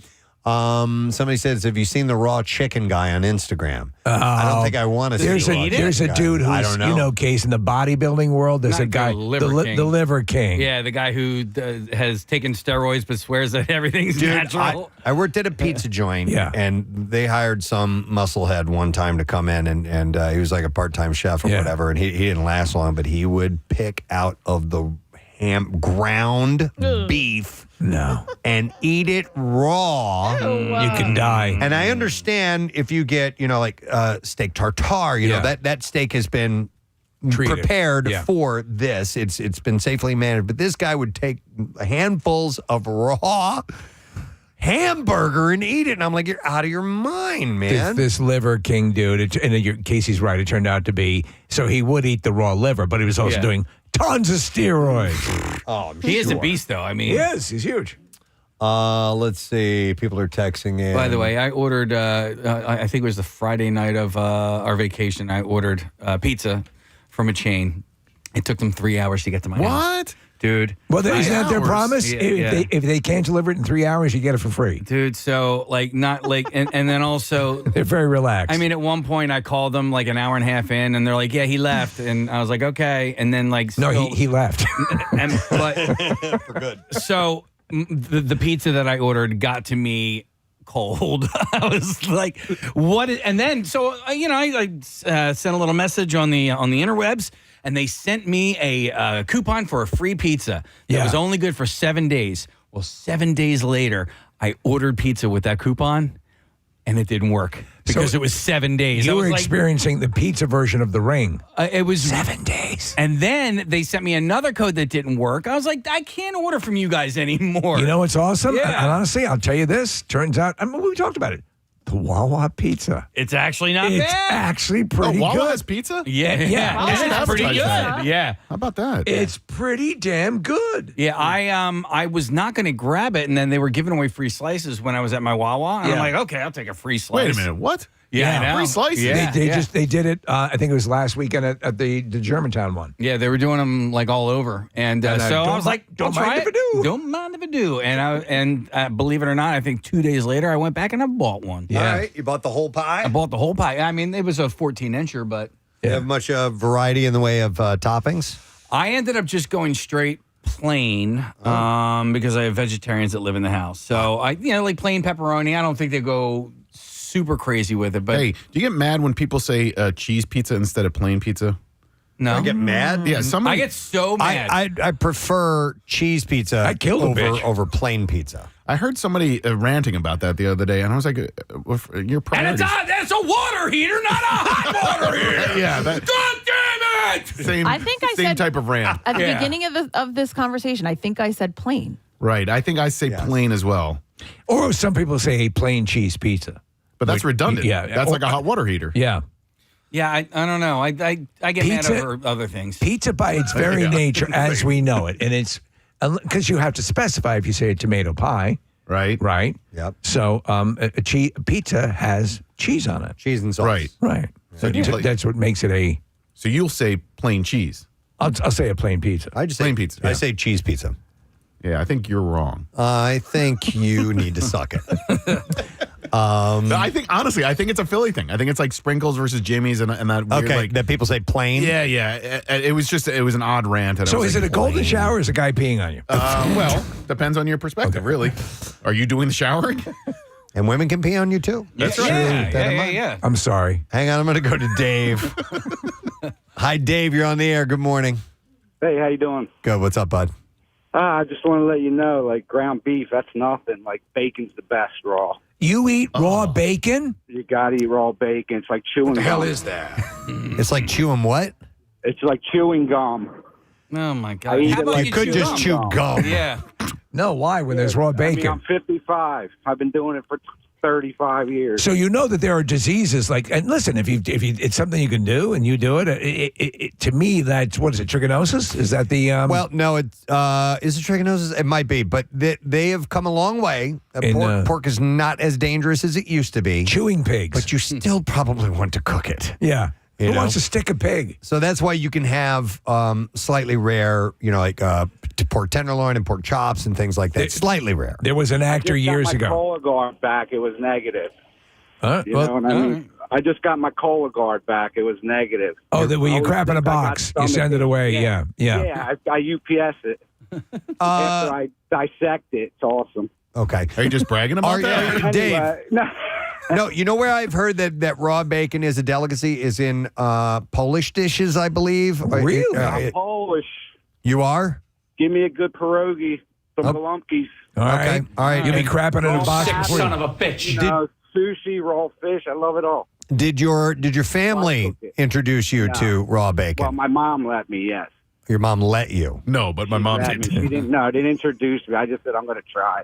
What they did is they opened up the little slot in the door and threw it through. Dave, she didn't really want you. Yeah, I know. So Well, now now I you, gotta you speak stay in for that the wife. basement, Dave. The You wife stay in says that no. basement. Anyway, I just wanted to share that Thanks. with you. Thanks. Appreciate Love it. Hey, can I have a piece of gum? Mom, can I chew on a pig? I'll crap in my box if you let me chew on a pig. Hell.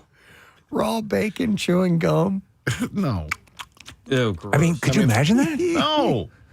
I'll eat anything. No. You did have raw.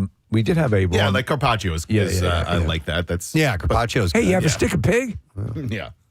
Anyway. Double pig. Kathy's okay.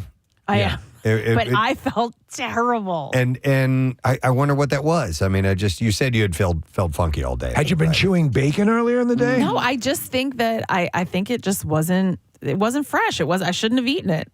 When did you start feeling better? Case like right before bed, so like 8:30. Oh, good. I mean, like to go to bed like that, you know? I don't think it was a pizza. No, you think maybe it was just I don't know, just something. Something else. Yeah. Do you occasionally feel like a little sensation that there's a small person inside of you kicking?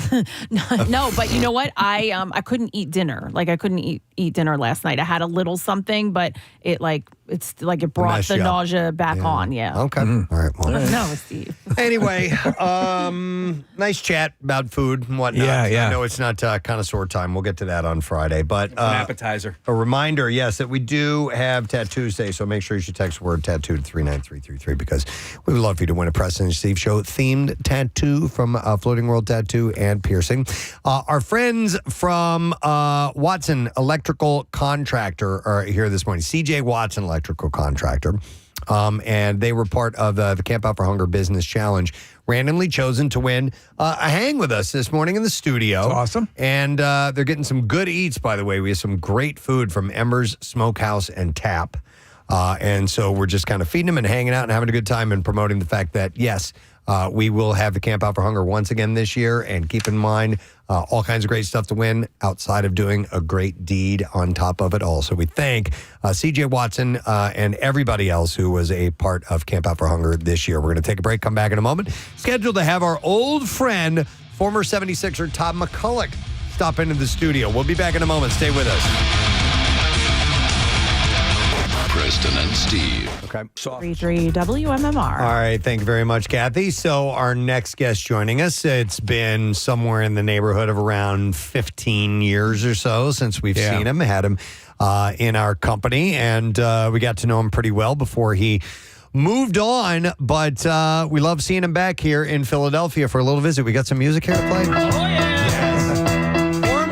Of the Philadelphia 76ers, please welcome our friend, Mr. Todd McCulloch, to the show. Well, thanks for having me. I'm glad you guys remember me. That's awesome. Of course we remember you. You loom large in the history of the show. No pun intended. Yeah. I was behind this guy in the line of cafeteria, and he turned around and he's like, "You should wear a cowbell so you don't sneak up on people." So I'm thinking about doing that. People must be very kind with the things they say to you.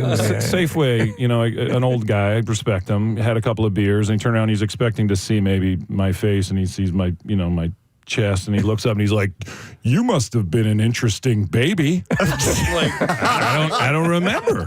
I come out smoking a cigar. Very interesting. I don't always drink milk, but when I do. So you never know what people are going to say. Yeah, that's right. They always come up with stuff. Yeah, well, listen, it's good to see you. You live in Washington now, Washington State. I live in the state of Washington on an island called Bainbridge Island, and a little game called pickleball was invented there in 1965. Now, yeah, I know. I don't lie about pickleball, so it's absolutely true. It got popular fairly recently. So if you ever want to come visit, I can take you to the first court. Well, we can't go on their property, but we can look at it. When it started to hit, we found out the history of pickleball, and it started with like a family, a group of friends. They just kind of made it up, and that was there, huh? From what I understand, 3 families down the south of Island, and those families are still there, and Court 1 is still there, so people make the pilgrimage from all over the world to visit. And I think it has healing properties, does it not? And unless you fall. My friend's recovering from Achilles right now with his killer jump spike. But I think they, the kids were like, "Kids, go outside. Leave the adults." And they're like, "Well, there's nothing to do out there. Go make up a game." "What do you mean make up a game?" "Well, when we were kids, we used to go make up games." "No, you make up a game." "Fine, I'll make up a game." So they went out to their badminton court, and they grabbed some ping pong paddles, and they grabbed a wiffle ball, and they started playing this game. And then the kids started playing it, and the adults were like, "That looks like fun. Kick the kids off. We're playing." So somebody got out their woodworking and made a bigger paddle, and then it just kind of evolved from there. Well, so that was Jay-Z and a whole bunch of other people have invested in leagues or teams that are part of this sport, which is now huge. They're talking a potential Olympics debut. I think that would be great. Yeah. It's a great game. What took you out that way into that island to call that home after you left Philadelphia? My wife's from about 25 minutes from there. So she's from a town called Paulsville, just on the other side of the bridge. And so that's kind of home. Her family's there. My dad's up on Vancouver Island, so he's kind of in the Northwest. And yeah, it's went to school at University of Washington, so I've still got some college buddies out there. So it's a good spot. Now, you left the NBA. You had this neurological problem. It was in your feet, correct? Bilateral neuropathy, and so that's still an issue. Really? Yeah. So that's been bothersome. It's a really tricky thing to fix. Yeah, my dad had neuropathy, and it was like it could have killed him because of his advanced age. And the fact that he couldn't sleep at night because of the severe pain, the heat and pain he was feeling in his feet. He wasn't getting proper treatment. We ended up having to do almost like this intervention. We brought him here with us. We got him to proper doctors. We got him on gabapentin, which is a medication that can finally fix that type of thing. But it's no fooling around. It's a really nasty business. Yeah, it's constant. And so unfortunately it doesn't keep me up at night. So I do sleep, but then when I wake up in the morning, there it is again, and it just kind of feels like I've walked a marathon. And oh man, running shoes are uncomfortable. It's a bummer. So I'm thankful for all of the blessings of my life, but that's one I would love to get rid of. Right. So but you can mitigate it to some extent. Yeah, I've been doing different treatments and things, and so I've been able to sort of reduce the symptoms and the severity and the burning sensation and tingling, and be able to do some things like pickleball and things like that. So that's been, cool. That's been good. Yeah. What is this, Nick? This text here? It's actually a pretty nice text, and I don't understand some of the context, but it's from a listener that I know, and she's been dealing with some treatments from overseas, and she wanted to thank Todd specifically for something that I'm not quite familiar what it is. Fenzian and Dr. Neil Liebman from the Sixers. Yeah, that's awesome. Dr. Neil Liebman, the longtime Sixers chiropractor. Yeah. I ended up sort of introducing him to this Fenzian unit to help with all sorts of things. And I don't know what Fenzian means. It's just a unit, it's a modality, and it would sort of tap into your, it would tap into, frequencies in your body, and it would help to reset things. And so we have a whole bunch of circuitry in our body, and sometimes things get messed up. So it would sort of change some of the signals and sort of make your brain reconnect to an injury as if it was the first time it was finding it. So it might be a chronic thing that's just been problematic for a long time, and just by sort of connecting it the impulse, I don't understand exactly how it works, right? But it basically lets your body know that this is a new injury, and so it just starts to to help with the pain and things like that. So I'm glad that it was able to help somebody. So by reintroducing it throws the weight of recuperative abilities towards it, correct? Yeah. Okay. Yeah, less of a chronic thing and more of an acute thing where your body is just going to. I've seen it. A buddy of mine. We were what were we going to do? We were going to. His knee was all swollen, and I was like, "Let's go." He was going to drive, and he's like, "I can't drive. I can't bend my knee." And I had my buddy with me who had a Fenzian unit. I'm like, get to work. So he just started, using the modality around his knee, and a few minutes later, he's like, "Okay, I can drive. Let's go." Wow. So it was the immediacy of that, which was it was impressive. So I like to share it with my friends and try and help them get out of pain. And Dr. Liebman's been helping people with it a lot. It's been really cool. It's amazing. It's amazing. When you left, you had one daughter at the time. She was still a baby, and now she's 6'3". Now she's 6'3" and 16 years old. 16 years old. Wow. And so it's good for volleyball. Killer on the volleyball court. Yeah, her right. teammate. It's a positive thing. You want young women to feel good about their height, and not to shirk and shrink. Yeah. And it's just such a positive trait that I think, her teammates are like, this is great.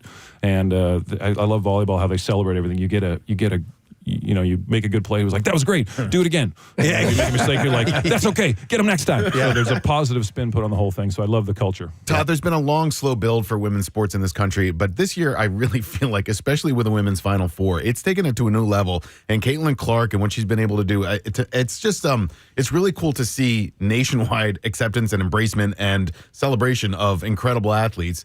and that there are 2 Final Fours going on right now. It's not just one anymore. Yeah, it's really exciting. I was watching the games last night, and the Final Four is going to be great. And so there's some absolutely incredible individuals and some great teams, and I'm glad they're being noticed because it's awesome. It's very exciting. I mean, Caitlin Clark is just taking it to another level, though. She can shoot from anywhere, and it's not just the shooting, right? And it's just the just the work and the ball handling and everything. Well, when you're that lethal from outside, you just it affects so much of your game because the defense will collapse on you. And when she does that, she had 41 points last night, but she also had 12 assists. And those 12 assists come from how lethal she is as a shooter. Yeah, very, very cerebral, and you really understand the game. And I think, you're able to penetrate, and you're just thinking one step ahead. Okay, this person's coming to help. This person's going to be open. And so it makes it really hard. I mean, some of the assistant coaches with the Sixers, they used to say good offense beats good defense because you know what you're going to do. Did you love basketball? Or did you play basketball because you were so athletically gifted? It turns out I did love it. I didn't know that until I couldn't do it anymore. That's what my next question was going to be was how hard was it for you stepping away from the game? Were you able to watch it at any level after stepping away? Yeah, it was. I did basketball because I was good at it. I was born in Canada, which means you have to play hockey as long as you possibly can. So I started skating when I was 3, and I think the first team I played on I was 5, and then I get to 11, and we have 80 games and 80 practices, essentially an NBA season at 11. And as much as I liked hockey, I said, I don't want to be a pro at 12. And when you turn 12, body checking starts. And all my team was like, man, I can't wait till next year. I'm going to get to hit people. And I'm like, I don't want to hit anyone. And everyone else wants to hit me. So I'm quitting at 11. So I'm like, I still want to play sports. Let's play something where you don't hit people or get hit. Right. So I start playing soccer, and I play badminton, and I start, I go to juggling club, and I do all of these things that I think help me become an athlete. And then my friends wanted to play basketball. I'm like, it's basketball. I'm like, I guess we're playing basketball now. So now it comes down to, I had a chance to play volleyball in high school or basketball. And in volleyball, we had a practice where we're just diving today. We're just diving. What do you mean we're just diving? You hit the floor. I'm like, I'm done with volleyball. I don't want to play a sport where they make you just hit the floor on purpose. So that's how I chose basketball. Never really thought it was a love for me. And then realized when it was gone, it was I didn't want it to define me. I didn't want to be just a basketball player. It's just something that I did, and I'm athletic, and it works. Turns out it was a big part of my identity, and the Sixers were so nice to let me become, part of the radio family. So instead of like, okay, you can't play, you're done, they kept me a part of this family, and I got to stay a part of your family, and that allowed me to transition to the next part of my life in a way better place. Because they weren't just done with me. They kept me around. It's amazing, It made a big difference to me. I was thinking about you, Todd, when we were figuring out that you were going to be on the show today, and what Joel Embiid has had to go through over the last 2 months, and how injuries affect big men differently than they do a guard, for example. And so Joel's recovery, and he's had a few injuries over his career, has taken longer, I think in part because just of his size. What's your perspective on what Joel's gone through? He might actually return to the court tonight. What are your thoughts on his injury and his ability to play at the end of the season? Well, I think they were smart to take their time. You could always, everyone at a professional level is going to be, there's a difference between hurt and being injured. So everyone's got something. So you could rush him back and try and do this, but I think they were smart to really take their time and to get him ready to go, because obviously everybody loves to have Embiid. It just makes life easier. But as a big man, the injuries are going to be multiplied. And just with his early injuries, it was so nice to see what he could do in a stretch when he was healthy and an MVP player. So I hope that he. I hope he's able to come back. I hope we're able to see him tonight. But you want to think big picture. And just as long as guys are playing this year, I think the careers can be extended just with some of the treatments and some of the preparation and nutrition, all that stuff. Yeah. So I think we have more years. We don't want to rush him back. One of the things I thought was great about you being on the team, Todd, was you were a high dollar guy. The Sixers made a big investment in you. And but you still, and sometimes when you see that, when these guys hit, a certain threshold monetarily, that they can kind of shut themselves off from the fans. But you never did that. I remember watching. I saw you in the news, and there was some They had painted your face like a clown for some charity event. And I'm like, look at that. I'm like, look at that clown. Look at that. Look at that clown. Look at that literal clown. Hey, I wouldn't do that. They said, do you want to be part of the Ringling Brothers Barnum and Bailey Circus? We saw you could juggle. I'm like, yeah, let's do it. Yes. So I go there and they paint my face and they give me a, they give me a wig and then now it's time to go out and do what's called the blow off. And but I don't know how to, all the other clowns are doing back handsprings and doing all these things that I can't do. So all I can do is the NBA run, where you run from the locker room and you don't step on the TV cables, you don't trip, and you just go for warm up. So I just start throwing in like this is all I got.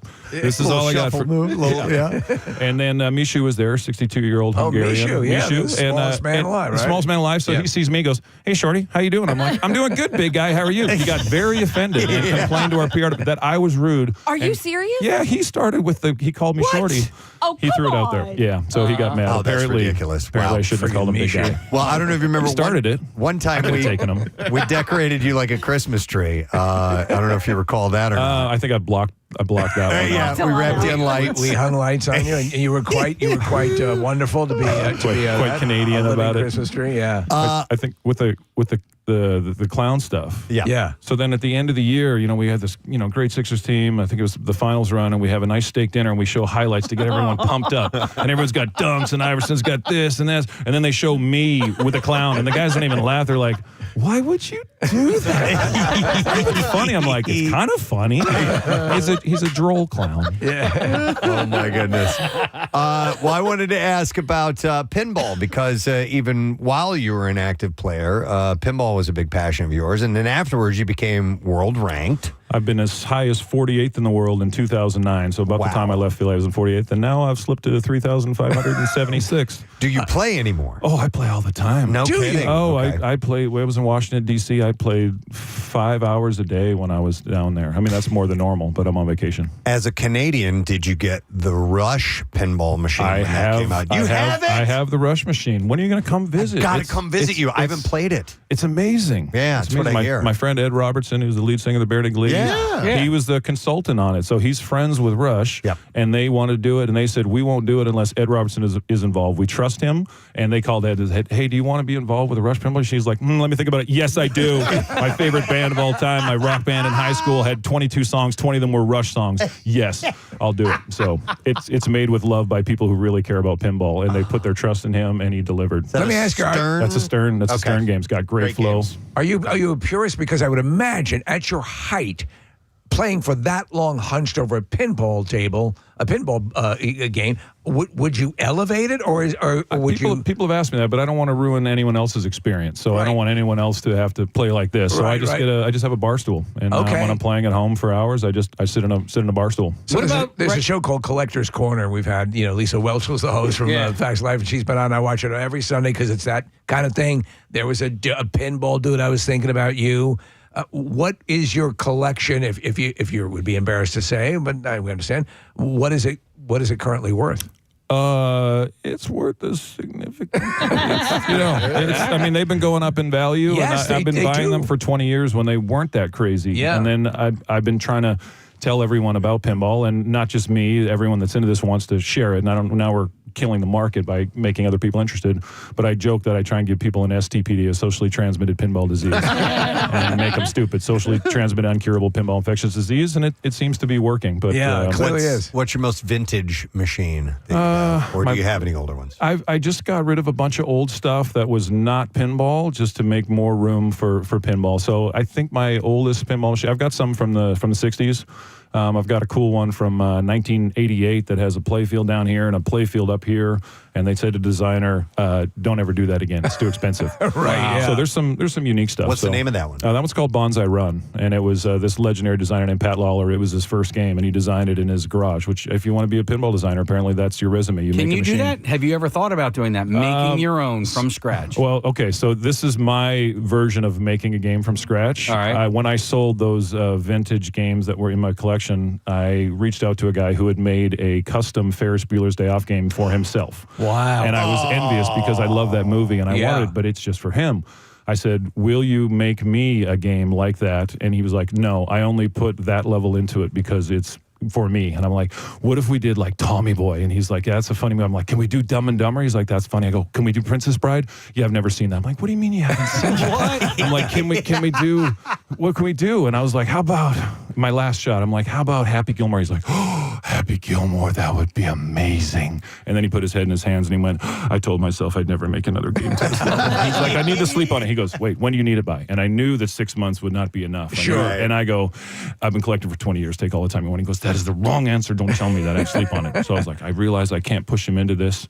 I just need to let him come to me. I don't want him to resent me. You know, it's the Canadian me. So I'm like, I can't call him. I want to. And he called me. He's like, I did the math and we built it off a Mustang game that was 10 years old. And in Mustang, there were 5 targets that say gears. Guess how many letters are in Happy? 5. 5! And then guess how many letters are in Mustang on the backboard? I don't know. 7. That's how many are in Gilmore. So he's like, this has to happen. I'm like, good. So me building machine was saying, can you build me a machine for me? Yeah. And then it took 18 months, and I just got it, and it's amazing. And I've seen people miss the ball because they're laughing at a quote. You know, can we say that? Can I spell a bad word? Sure. Yeah. Ass. Yeah. Can I say that? You can say ass. All right. When the ball comes down and somebody get and it goes, suck my white ass ball. they can't even flip. And I just love that. Like, this person can't even flip because they're laughing so hard. You should let Sandler know. I want to. I don't know if you guys know him, but I want him to know. I want him to play it. I hear he likes basketball. And obviously, the movie Hustle, he picked the Sixers. Yeah. I think it's cool. I think it's great that I played for them. So I would love for Sandler to play this machine because I think he's a wonderful actor and a great guy and everything. Everyone I run into that's had an exchange has been positive. So I want him to play it. I want him to battle Shooter McGavin and for the gold jacket. Yeah. I heard Happy Gilmore 2 might be in the work. So maybe we can put it on the red carpet or something and let him duke it out. That's tremendous, man. You'll have to send us pictures of it. We have to see. For sure. I can do that. And then you got to come visit me. All right. So your pinball machines are at normal height. What about your toilets? Normal height, yeah. Yeah? Yeah, I mean, I cramp up a little bit. Okay. You know, you don't use a squatty potty? No, pretty normal. Okay. Yeah. Other people would their feet would be dangling. You know, I think we go on vacation every summer, and the toilet is old. I think this building's from the 50s, and most toilets are supported from below, which I like a toilet that's supported from below. I've broken enough toilet seats in my life. This one is like screwed into the wall. Oh, yeah. And it's like levitating. So like I don't think I can sit on that. I might rip it off the wall and then there'd be plumbing issues. So I have to go, use one in the lobby. So that's a fun trip. Yeah. Where is this? This is a place in Eastern Washington in Lake Chelan. Okay. And the room we get has an old toilet and I don't trust it. I don't want to rip it out of the wall because that would take some explaining. I was in the emergency room in Lake Chelan. I fell off of a mountain in North Cascades National Park and had to be taken to that hospital there. It's a nice town. I didn't try out the bathrooms, but it's a cool spot to visit. I'm glad you're okay. Yeah, me too. If you're just tuning in, it's former Sixer Todd McCulloch who is in the studio with us and back in town with his family. Is this just are you hitting a couple of different cities or just coming back to Philly? We hit Washington D.C. and then now we're in Philly and then we're going to New York City. So we're kind of doing some sites and checking out the East Coast and showing the kids where Daddy used to work. Yeah, and so when you come through town, it's a big deal. You're a former star here in Philadelphia. Does that resonate with your kids at all? Since they weren't growing up seeing you in the NBA? I don't think they're that impressed.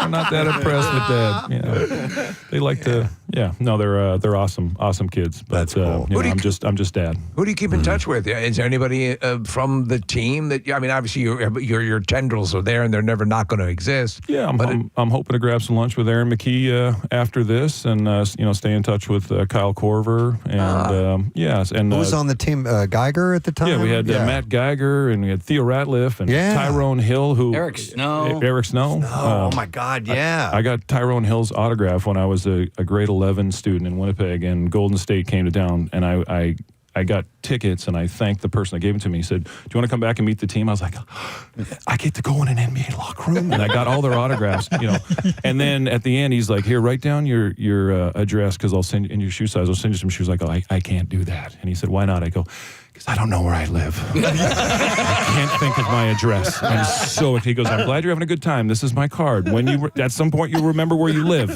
and then you tell me. And I was like, I will do that. I remember when I come back down on this planet, I'll remember my address. And I did. As a Seattle resident, are they still bummed that the Supersonics aren't there anymore? Did they root for the Thunder? What's the? No, I didn't think so. They want the Sonics back, and you know my brother-in-law, he's like, he used to be the biggest Sonics fan, and he's not cheering for anybody until they come back. So he's kind of boycotted the NBA. So you know, hopefully things will change. I mean, it's a great city and it's a big enough market, and hopefully you know there's some expansion. Well, they really embrace the Kraken, and the Kraken are a good franchise. So I'm just surprised Seattle doesn't have an NBA team. I hope it's a matter of time because the city has shown that they can support it, and they were there for a long time. And the building is great. Climate Pledge Arena, where the Kraken play, is a great venue, and the Kraken have done very well in their short history. Nick, I think every day at 4:20 they do gravity bongs in Sean Kemp's honor. Oh, yeah, and the X-Man probably.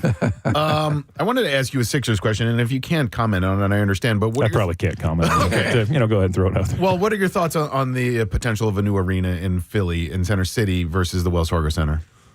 This is all news to me. Well, they just scrapped it. I saw yesterday. They scrapped. They had a meeting about it yesterday. Yeah. Apparently, they scrapped. No, they scrapped the plans. I don't know. I just I read a headline, and then they're opening up conversations to perhaps do something in Camden. What have you heard, Kath? Well, I'll look it up. I thought it was that they just like kind of amended the plans. Hold on, Marissa has some information. She's our city beat. I fear that might be an April Fool's Day joke. Oh, good. Oh, Dude. no, because Yeah, I didn't think I got fooled at all yesterday. I had a few articles sent to me yesterday that were April Fools. Okay. I was watching the Flyers game last night, and now they are doing a whole television campaign about all the great things it's going to do for the city.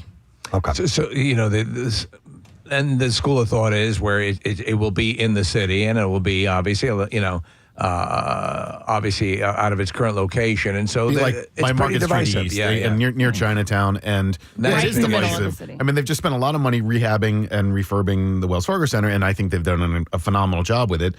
Sixers management and ownership kind of wants their own arena, and I understand how egos and money work in the NBA, but I just don't know if it's necessary, and it'd be interested to see if and when it happens. I think what happens, though, if they do end up doing that, and I'm more and more okay with the idea as time goes by, and I was driving past the sports complex yesterday as there was a Flyers game and a Phillies game, and you know, it snarls up the traffic, but I say have them have their arena and then bring us a WNBA team. Yeah. You know, Indiana's getting one. That's where Caitlin Clark's probably going to end up going. I think Philadelphia needs a WNBA team. And if that's the case, then we can just take up the real estate with, you know, the Philadelphia women's basketball team. Thoughts? I think that would be great. All right, cool. All right, Todd McCulloch signs off on Do it. you still do you do anything with youth basketball or anything like that? I helped fund a program in my hometown of Winnipeg called the Todd McCulloch Hoop School, and it's sort of like an inner city basketball camp that you might get in the summer that might cost you a significant amount of money. So it runs throughout the school year for inner city schools, kind of gives them the skills and the ability to get better. And then they have a jamboree and they play against other inner city schools. And so that program, that template has kind of been expanded, and Basketball Manitoba has kind of run with it and allow it to impact more of the youth there. And so Canada in basketball is growing, and I'm proud to have been a contributor to that program, and it continues to grow. And your 14-year-old is playing, your son. Yeah, he's playing, and I want him to just have fun with it, and that's that's what's happening. He's enjoying the game, and we've been walking around doing things, and he's doing moves all the time. How tall is he now? He's about 6 feet, 6'1", but I think 14. Yeah. I grew 6 inches in ninth grade. I was 6 feet at the start of it and 6'6" at the end of it. So he might have a growth. 1 year. Wow. One year it was news. It was like, hey Todd, how tall are you today? I'm like, I grew another inch. Oh, that's great. So the T-shirt said, I'm 6'9". Yes, I play basketball, and the weather's fine up here. Yeah. So that's the T-shirt I used to wear. But you haven't gotten involved with coaching or anything like that at school. Want to kind of just let him? Yeah, I'm not coaching. It's so different from playing, and so in one of my son's teams, I think there was the idea that I would probably make a good coach, which has not turned out to be true. The coach had to leave, so I took it at halftime. And I had never, didn't know all the kids, and one of our kids was being a little bit extra aggressive, and the other coach was sort of looking at me like, "Are you gonna allow?" I'm like, "I don't know what I'm doing. I only know how to put the ball in the basket. I don't know how to." And so, I don't take him out of the game, and so he was like, "You know what? We talked about not pressing. Let's go ahead and press him." I'm like, "Why are you pressing? I'm not encouraging this. I don't have any subs. I can't take him out of the game." So I asked my brother-in-law, who coach. I'm like, "So what would you do?" He's like, "First thing I do is I take him out of the game. Did you do that?" I'm like, "No, I didn't. I had one sub," and I was like, "Do you want to go in?" He's like, "No, my elbow's sore." I'm like, "I'm done. I'm done. I'll coach pinball, and that's it." Casey did some coaching. I bet you're a great coach. He's great with kids. He's wonderful. Well, that's big. But but I'm terrible at coaching basketball. I think we need more coaches like you. Well, yeah, you're really good with people, but he was describing exactly what you're describing. You're like, the hell do I do with these? Well, now they're all older, right? Yeah. So now they're all like 16 years old, and they're testing adulthood. And, They got a mouth. And they do, but you know what? They do respond to me, when I'm like, this is not the way we act. You know what I mean? Like that's kind of like even though I'm the one like yelling at the refs and stuff like that. But I mean, ultimately, like I started with these guys when they were in like 5th grade, and I was kind of like just like a glorified babysitter. We weren't winning games, and I'm like, all right, well, we're not going to win. We're losing all of our games by 20 plus points. We might as well just have some fun while we're doing it. So I'd be like, okay, Pete, take a granny shot, and so he'd shoot it between his legs, and all right, you get to take a half court shot now for no reason, right? It's not the end of the quarter or the half and like that, and we were having fun. Todd, in your time in professional sports, you think that that a great coach can take a less talented team and make them great, or do you have to have great players? You know what I mean? I think in basketball you definitely need talent, but there's a lot you could say about team. It's a true team game, and I think in hockey you've got a goalie that could stand on his head and you're not going to win. And in baseball, if you have a star pitcher, you're not going to hit him. But in basketball, I think if the way Princeton would move the ball and find cuts, so sometimes you see some less athletic, less talented teams in the NCAA tournament that play as a team, and maybe they've been together for 4 years and they know each other, and they might be beating top talent of a program that might just bring in all these guys that are headed to the NBA after 1 year. So I think you can win, and I think there's some great coaches and there's a lot of innovation going on, and I think basketball is the way it's orchestrated and the way it's kind of like jazz and it's improvisational. I think sometimes you can outwork your opponents, and you can you might not be an athletic, but it's really just about putting the ball in the net. In golf, you might have a nasty golf swing, but if you get it there in the least number of strokes, you're winning. There aren't really style artistic points, and I think in basketball, it might not be that pleasing, but I think you can beat better teams. Who was your best coach? Larry Brown. Yeah. A great coach, and he taught me the NBA game, and he would say, Todd, you look like you're running in mud. George Lynch, don't forget your own play. And, Tony Kukoc, he said, I was like, Tony, did you get your MRI results back? He's like, yes, all they found is that my feelings were hurt. You going to the game tonight? Who's that? Wait, am I going? Yeah. I'm going. Yeah. I'm excited. I'm going to the game, and I'm stoked. It's the Seattle Supersonics that are in town tonight. Yeah, that would be nice. Well, that's what they are. Can you do us a favor and cover Matt Cord so that he doesn't get hit by another player? You saw that. I did see that. I will protect him with my body. I will be Matt's bodyguard. He got hurt. I know. He has these like minor accidents and gets hurt from them. Like this is not It's the crazy. first time. Yeah.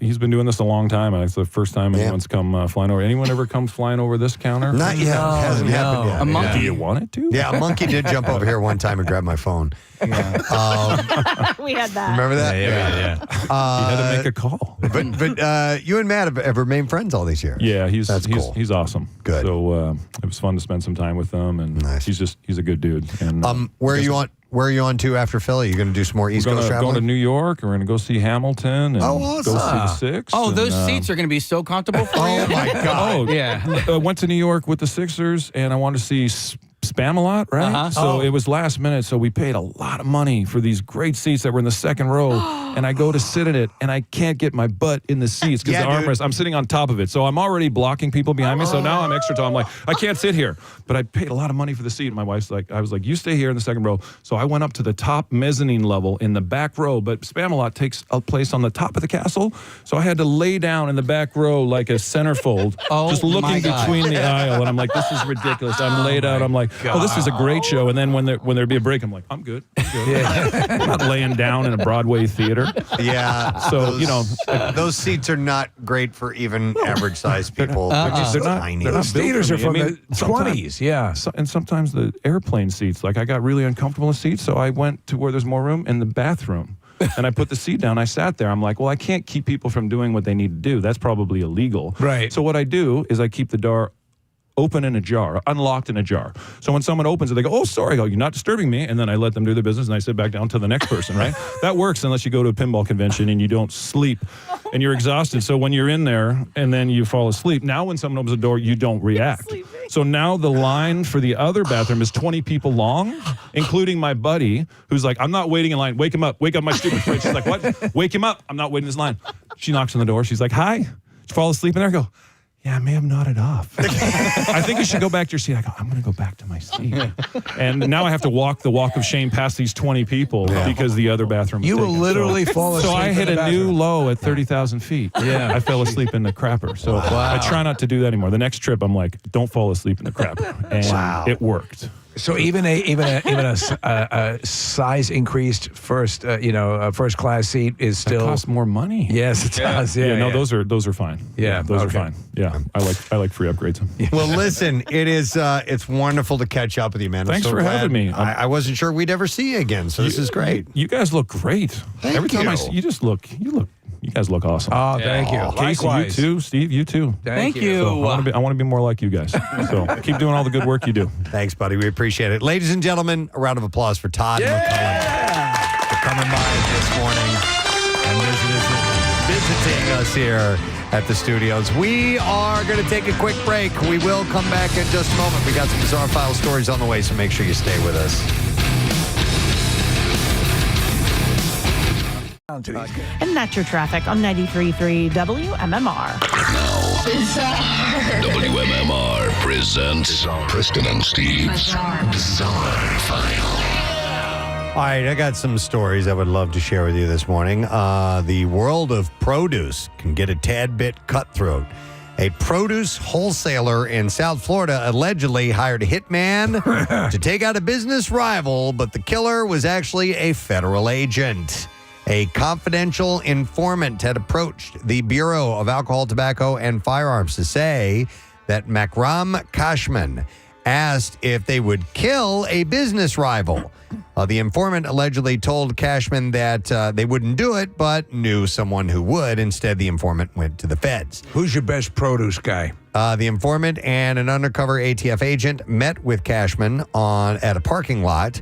Cashman was wearing a polo shirt with a logo for Garden Fresh Produce. Sure be a shame if something would happen to them avocados. He got into the car with the two others. The agent said that he heard Cashman had a problem. He allegedly described it as a big problem, saying that his intended target had taken over $1 million in a business. Take the money.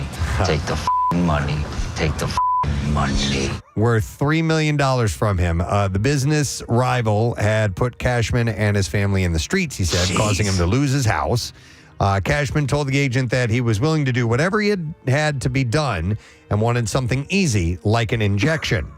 When the undercover agent asked Cashman directly if he wanted the rival dead, he affirmed and said, I don't give an F. So, with a hitman, do you think it's common practice that you get to select a method of murder? Oh, I don't know. Yeah, That's a good question. Do you get a menu? The agent told Cashman that the price was usually between $5,000 and $10,000. Cashman allegedly said that he would offer $5,000 because he had already talked to people who would do it for that price. The agent told Cashman that he would need a photograph, name, address, daily routine, and any additional information about the target. He said the rival had a big warehouse, that he would get the hitman the other information later. The agent and Cashman met again. Cashman allegedly got into the undercover agent's car wearing the same Garden Fresh Produce polo shirt. He gave the target's name and other information as to where he lived, type of cars he drove, and where he worked. He also said the rival had put on weight because he was a rich man. And that's when Cashman handed the hitman $2,500 as a down payment. He also told the agent the target typically carried a large amount of cash on Saturdays to pay employees, and he would contact him once the job was done.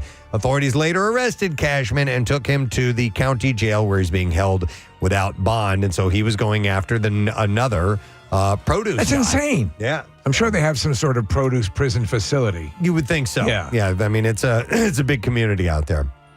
37-year-old Samantha Gonzalez smoked toad venom in Mexico in search of a spiritual experience, but got more than she bargained for. The experience caused her to vomit and feel waves of terror. Seahorses forever. She said, "You feel like a baby again, and it's scary. It was scary for me."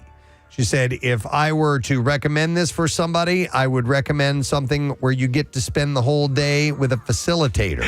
Was this, I mean, it's not the ayahuasca. Is that more like the DMT that she was doing? Don't know. All right. While some doctors believe that toad venom could be useful in treating anxiety and depression, medical experts warn that the venom can be very dangerous. It's risky, yeah. Has a high potential for abuse. She should have as eaten well. old pizza. With that same rush. You know, that gives you a funky feeling, right, Kath? Please.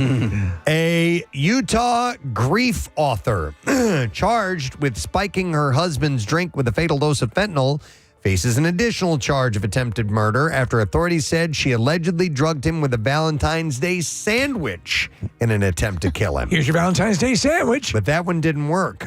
Corey... Is he a produce guy, too? Richens was arrested last year on charges that included aggravated murder and after authorities said she killed her husband, Eric Richens, at their home southeast of Salt Lake City.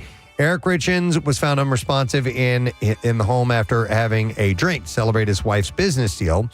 Medical examiner said he had 5 times the lethal dose of fentanyl in his system and that it was illicit and not medical grade. Charging documents allege that this was not the first time that Corey Richens slipped her husband drugs. Jesus. On Valentine's Day in 2022, authorities said Eric Richens nearly died after his wife brought him a sandwich. Eric texted his wife and said that he was not feeling good and that if he did not feel better soon, he was going to go to the hospital. His wife, who was not at home at the time, told him he should just take a nap. Oh, yeah. Like a permanent nap. Oh, my God. Look, I got the crust off for you. That afternoon, Eric reached out to 2 of his close friends and said his wife had left him his favorite sandwich from a local diner with a note. He told one friend, "You almost lost me," and described breaking out in hives after taking a bite from the sandwich. He said that he had to use his son's EpiPen and take Benadryl. My diner makes a hell of a fentanyl sandwich. So during his, he had told his friend that he thought his wife had tried to poison him. Yeah. Prosecutor said that Corey Richens purchased illicit fentanyl before the Valentine's Day meal in 2002 and again before his death.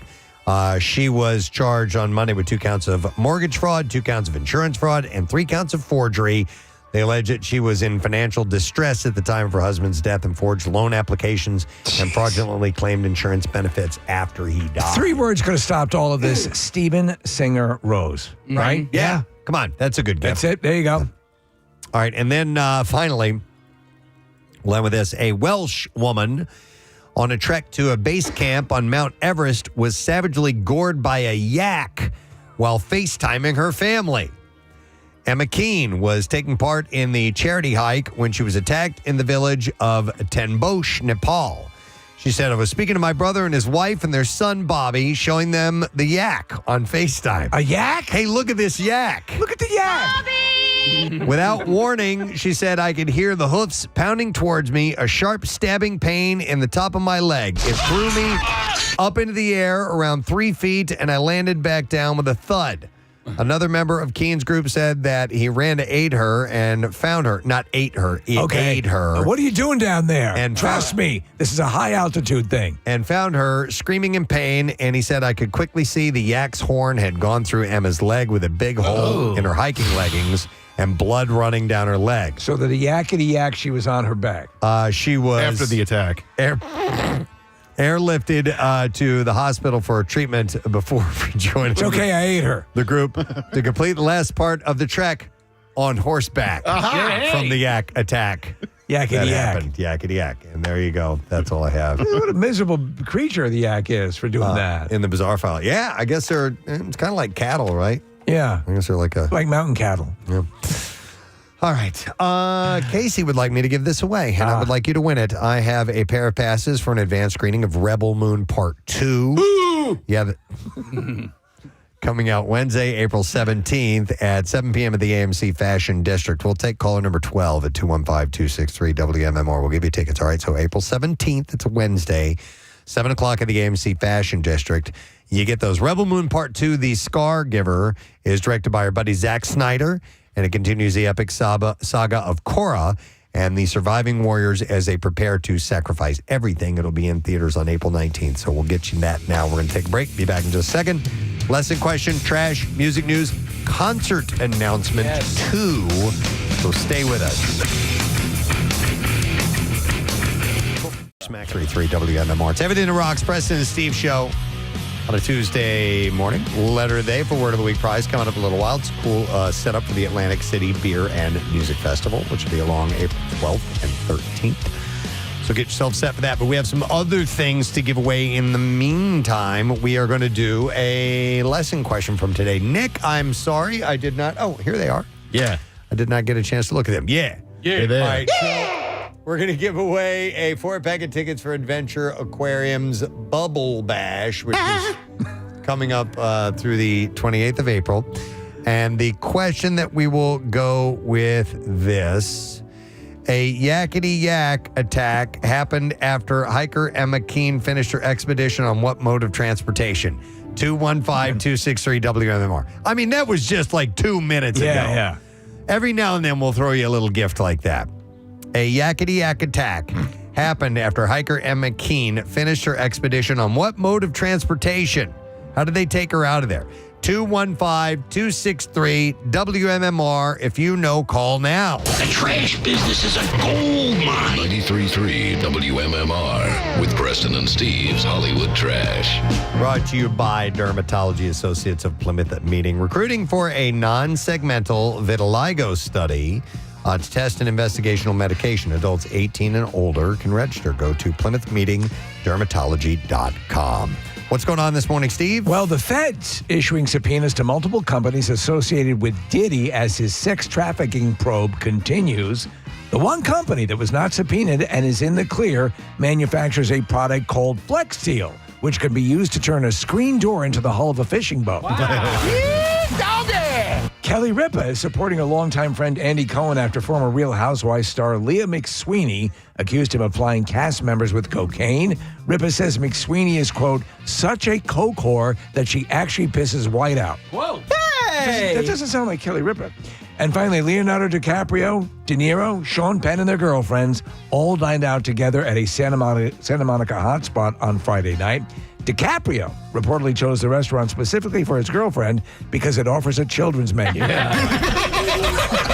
that's your Hollywood Trash. All righty. Let's see if you know the answer to this. Yakety yak attack happened after hiker Emma Keene finished her expedition on what mode of transportation? Let's go to Brian and see if we can get a winner. Hey, Brian, good morning.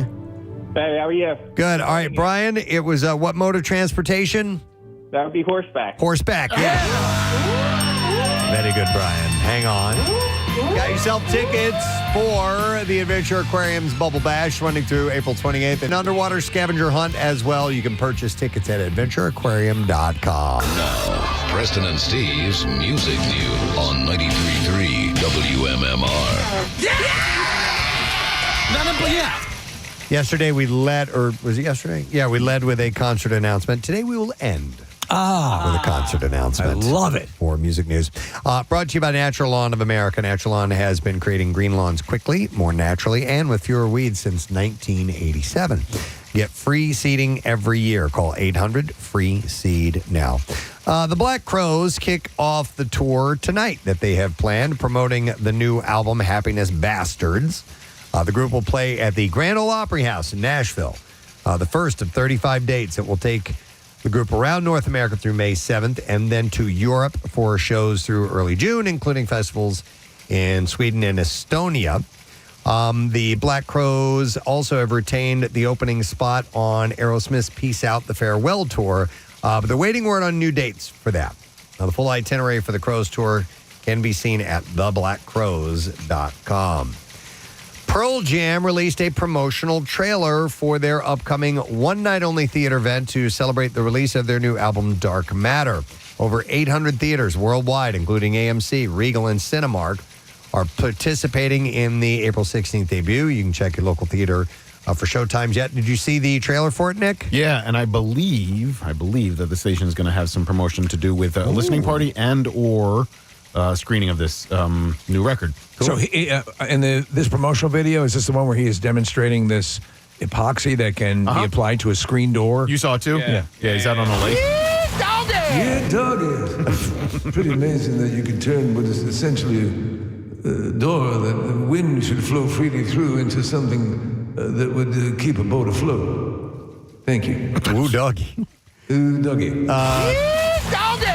The band is also releasing a special edition of Dark Matter on April 20th, available at participating stores as part of Record Store Day. I want to see better doing the commercial. Oh, we're watching. Whether it's your gutters, perhaps your leaky basement windows, whatever.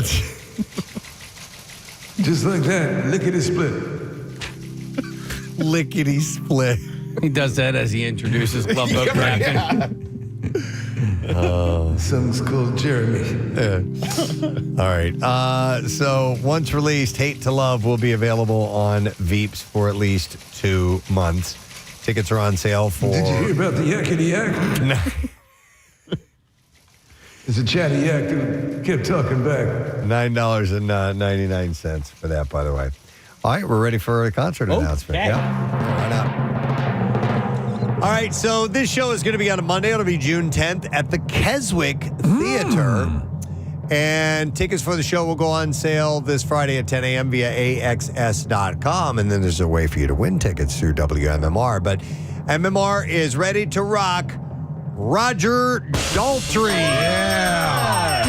Yeah, that's pretty cool. June 10th at the Keswick Theater. Wow. That's a smaller venue for a guy of Roger Daltrey's status to be performing. And so he's going to be with an electric and an acoustic band covering the Who's hits and rarities as well. And he'll do some solo music and stories from his 60-year career. So he'll be talking to the audience. Sort of like an evening with. I love these kind of things. Yeah, it should be pretty cool. So tickets, like I said, are going to go on sale this Friday at 10 a.m. via AXS.com. And then Pierre will have tickets all this week. So make sure you listen to his show.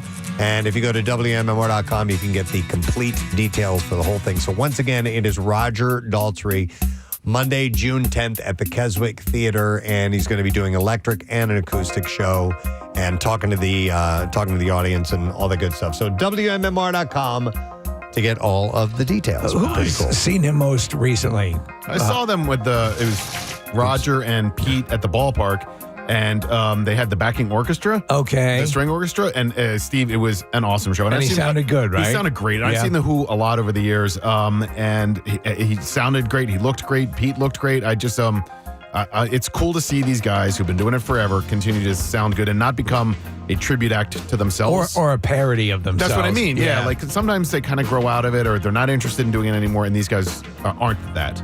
Excellent. So WMMR.com and got all the details right there. All right, with that, we're going to take a quick break, come back in a second, and we will be wrapping up our program when we return. Don't miss the letter of the day. Precisely. A Tuesday morning with the Preston and Steve show coming to a close. About ready to move out the way for the man. Pierre Robert will be here momentarily. Hopefully we'll get a letter of the day from him and get you closer to winning our Word of the Week prize. I'll tell you about that in a moment or two, but I got a few other things that I would like to do first.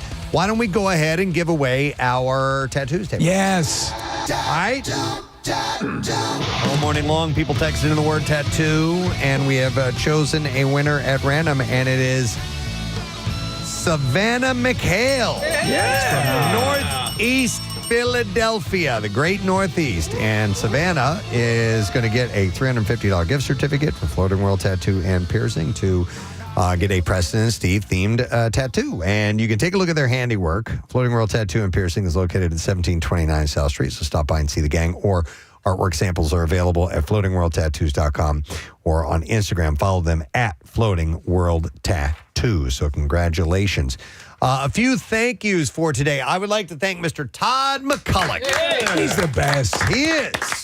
And Casey and I were noting, we chatted real quick off air because it's been so long since we've seen him. I'm like, he's still a super great guy, and he's even funnier than he. He already had a great sense of humor, right? But I think he's just life has handed him a bunch of experiences that he can reference, and he's got a dry Canadian wit. He does, and he can dish it out and he can take it. I'll never forget Presto. I was over his house one time, and he offered me leftover chicken pot pie. I remember. Yeah. And I just thought it was the funniest thing. I'm like, here's a dude who plays for the NBA. He's like, you hungry? I'm like, yeah. Pot pie? Let me grab some out of the fridge. It's probably a couple days old. Yeah. Just raid the fridge. I don't know why that was so funny to me, but it was. I get it. Yeah. At his height, does he have a walk-in fridge? Dude, I mean, no. It was just a regular fridge, but I would imagine. Yeah. I mean, because not only that, like him and his kids and 6'3". The daughter's 16 and 6'3". Yeah, and the son's 14 and 6'1". Crazy. Yeah. But he just stopped in. He's touring. He's visiting, doing a little vacation with his family, and they're in Philly, so we had him stop by. So thanks, Todd, for coming by. It was awesome. And thank you to CJ Watson Electrical for coming by this morning. They are CJ Watson Electrical Contractor from Hamilton, New Jersey. They handle all your electrical needs, especially new construction is what they specialize in, but they do some smaller jobs as well. But they were kind enough to raise food and bring it to the Camp Out for Hunger. They got it close to the ton range of food, which is amazing.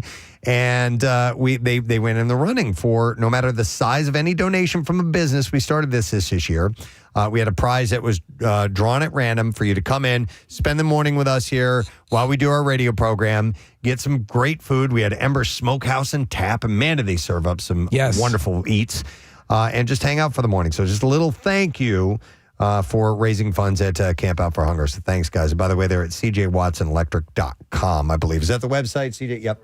cjwatsonelectric.com. And Brandon is the man that runs the business. His dad, CJ, started the whole thing. So great people, and we were happy to have him here this morning. Also, those are all the thank yous I have for today. So we need to do the letter of the day. I got you, Casey's got it. All right, let's get that now. Preston and Steve on 93.3 WMMR. Now, the Daily Letter. All right, the Preston and Steve show is brought to you today by the letter H as in hops. All right, and we will give away on Friday a 4-pack of tickets for the session of your choice for the Atlantic City Beer and Music Festival. It's April 12th and 13th, featuring music from Hot Mulligan, Saves the Day, and Goldfinger. Over 100 breweries are pouring over 400 different brews at the AC Convention Center. Tickets and information available at acbeerfest.com. Thank you to the sponsors of the Preston and Steve Show, brought to you today by Dunkin'. The Preston and Steve Show runs on Dunkin'. Also brought to you by Acme Markets, fresh foods, local flavors. Tomorrow is Wednesday, so we will go on Fox Good Day. We will have a secret text word. We have other things to give away too, and we'll gather once again right here at WMMR. That's it. We are done. Rage on. Have yourself a wonderful day, and we'll see you tomorrow, friend. Bye-bye.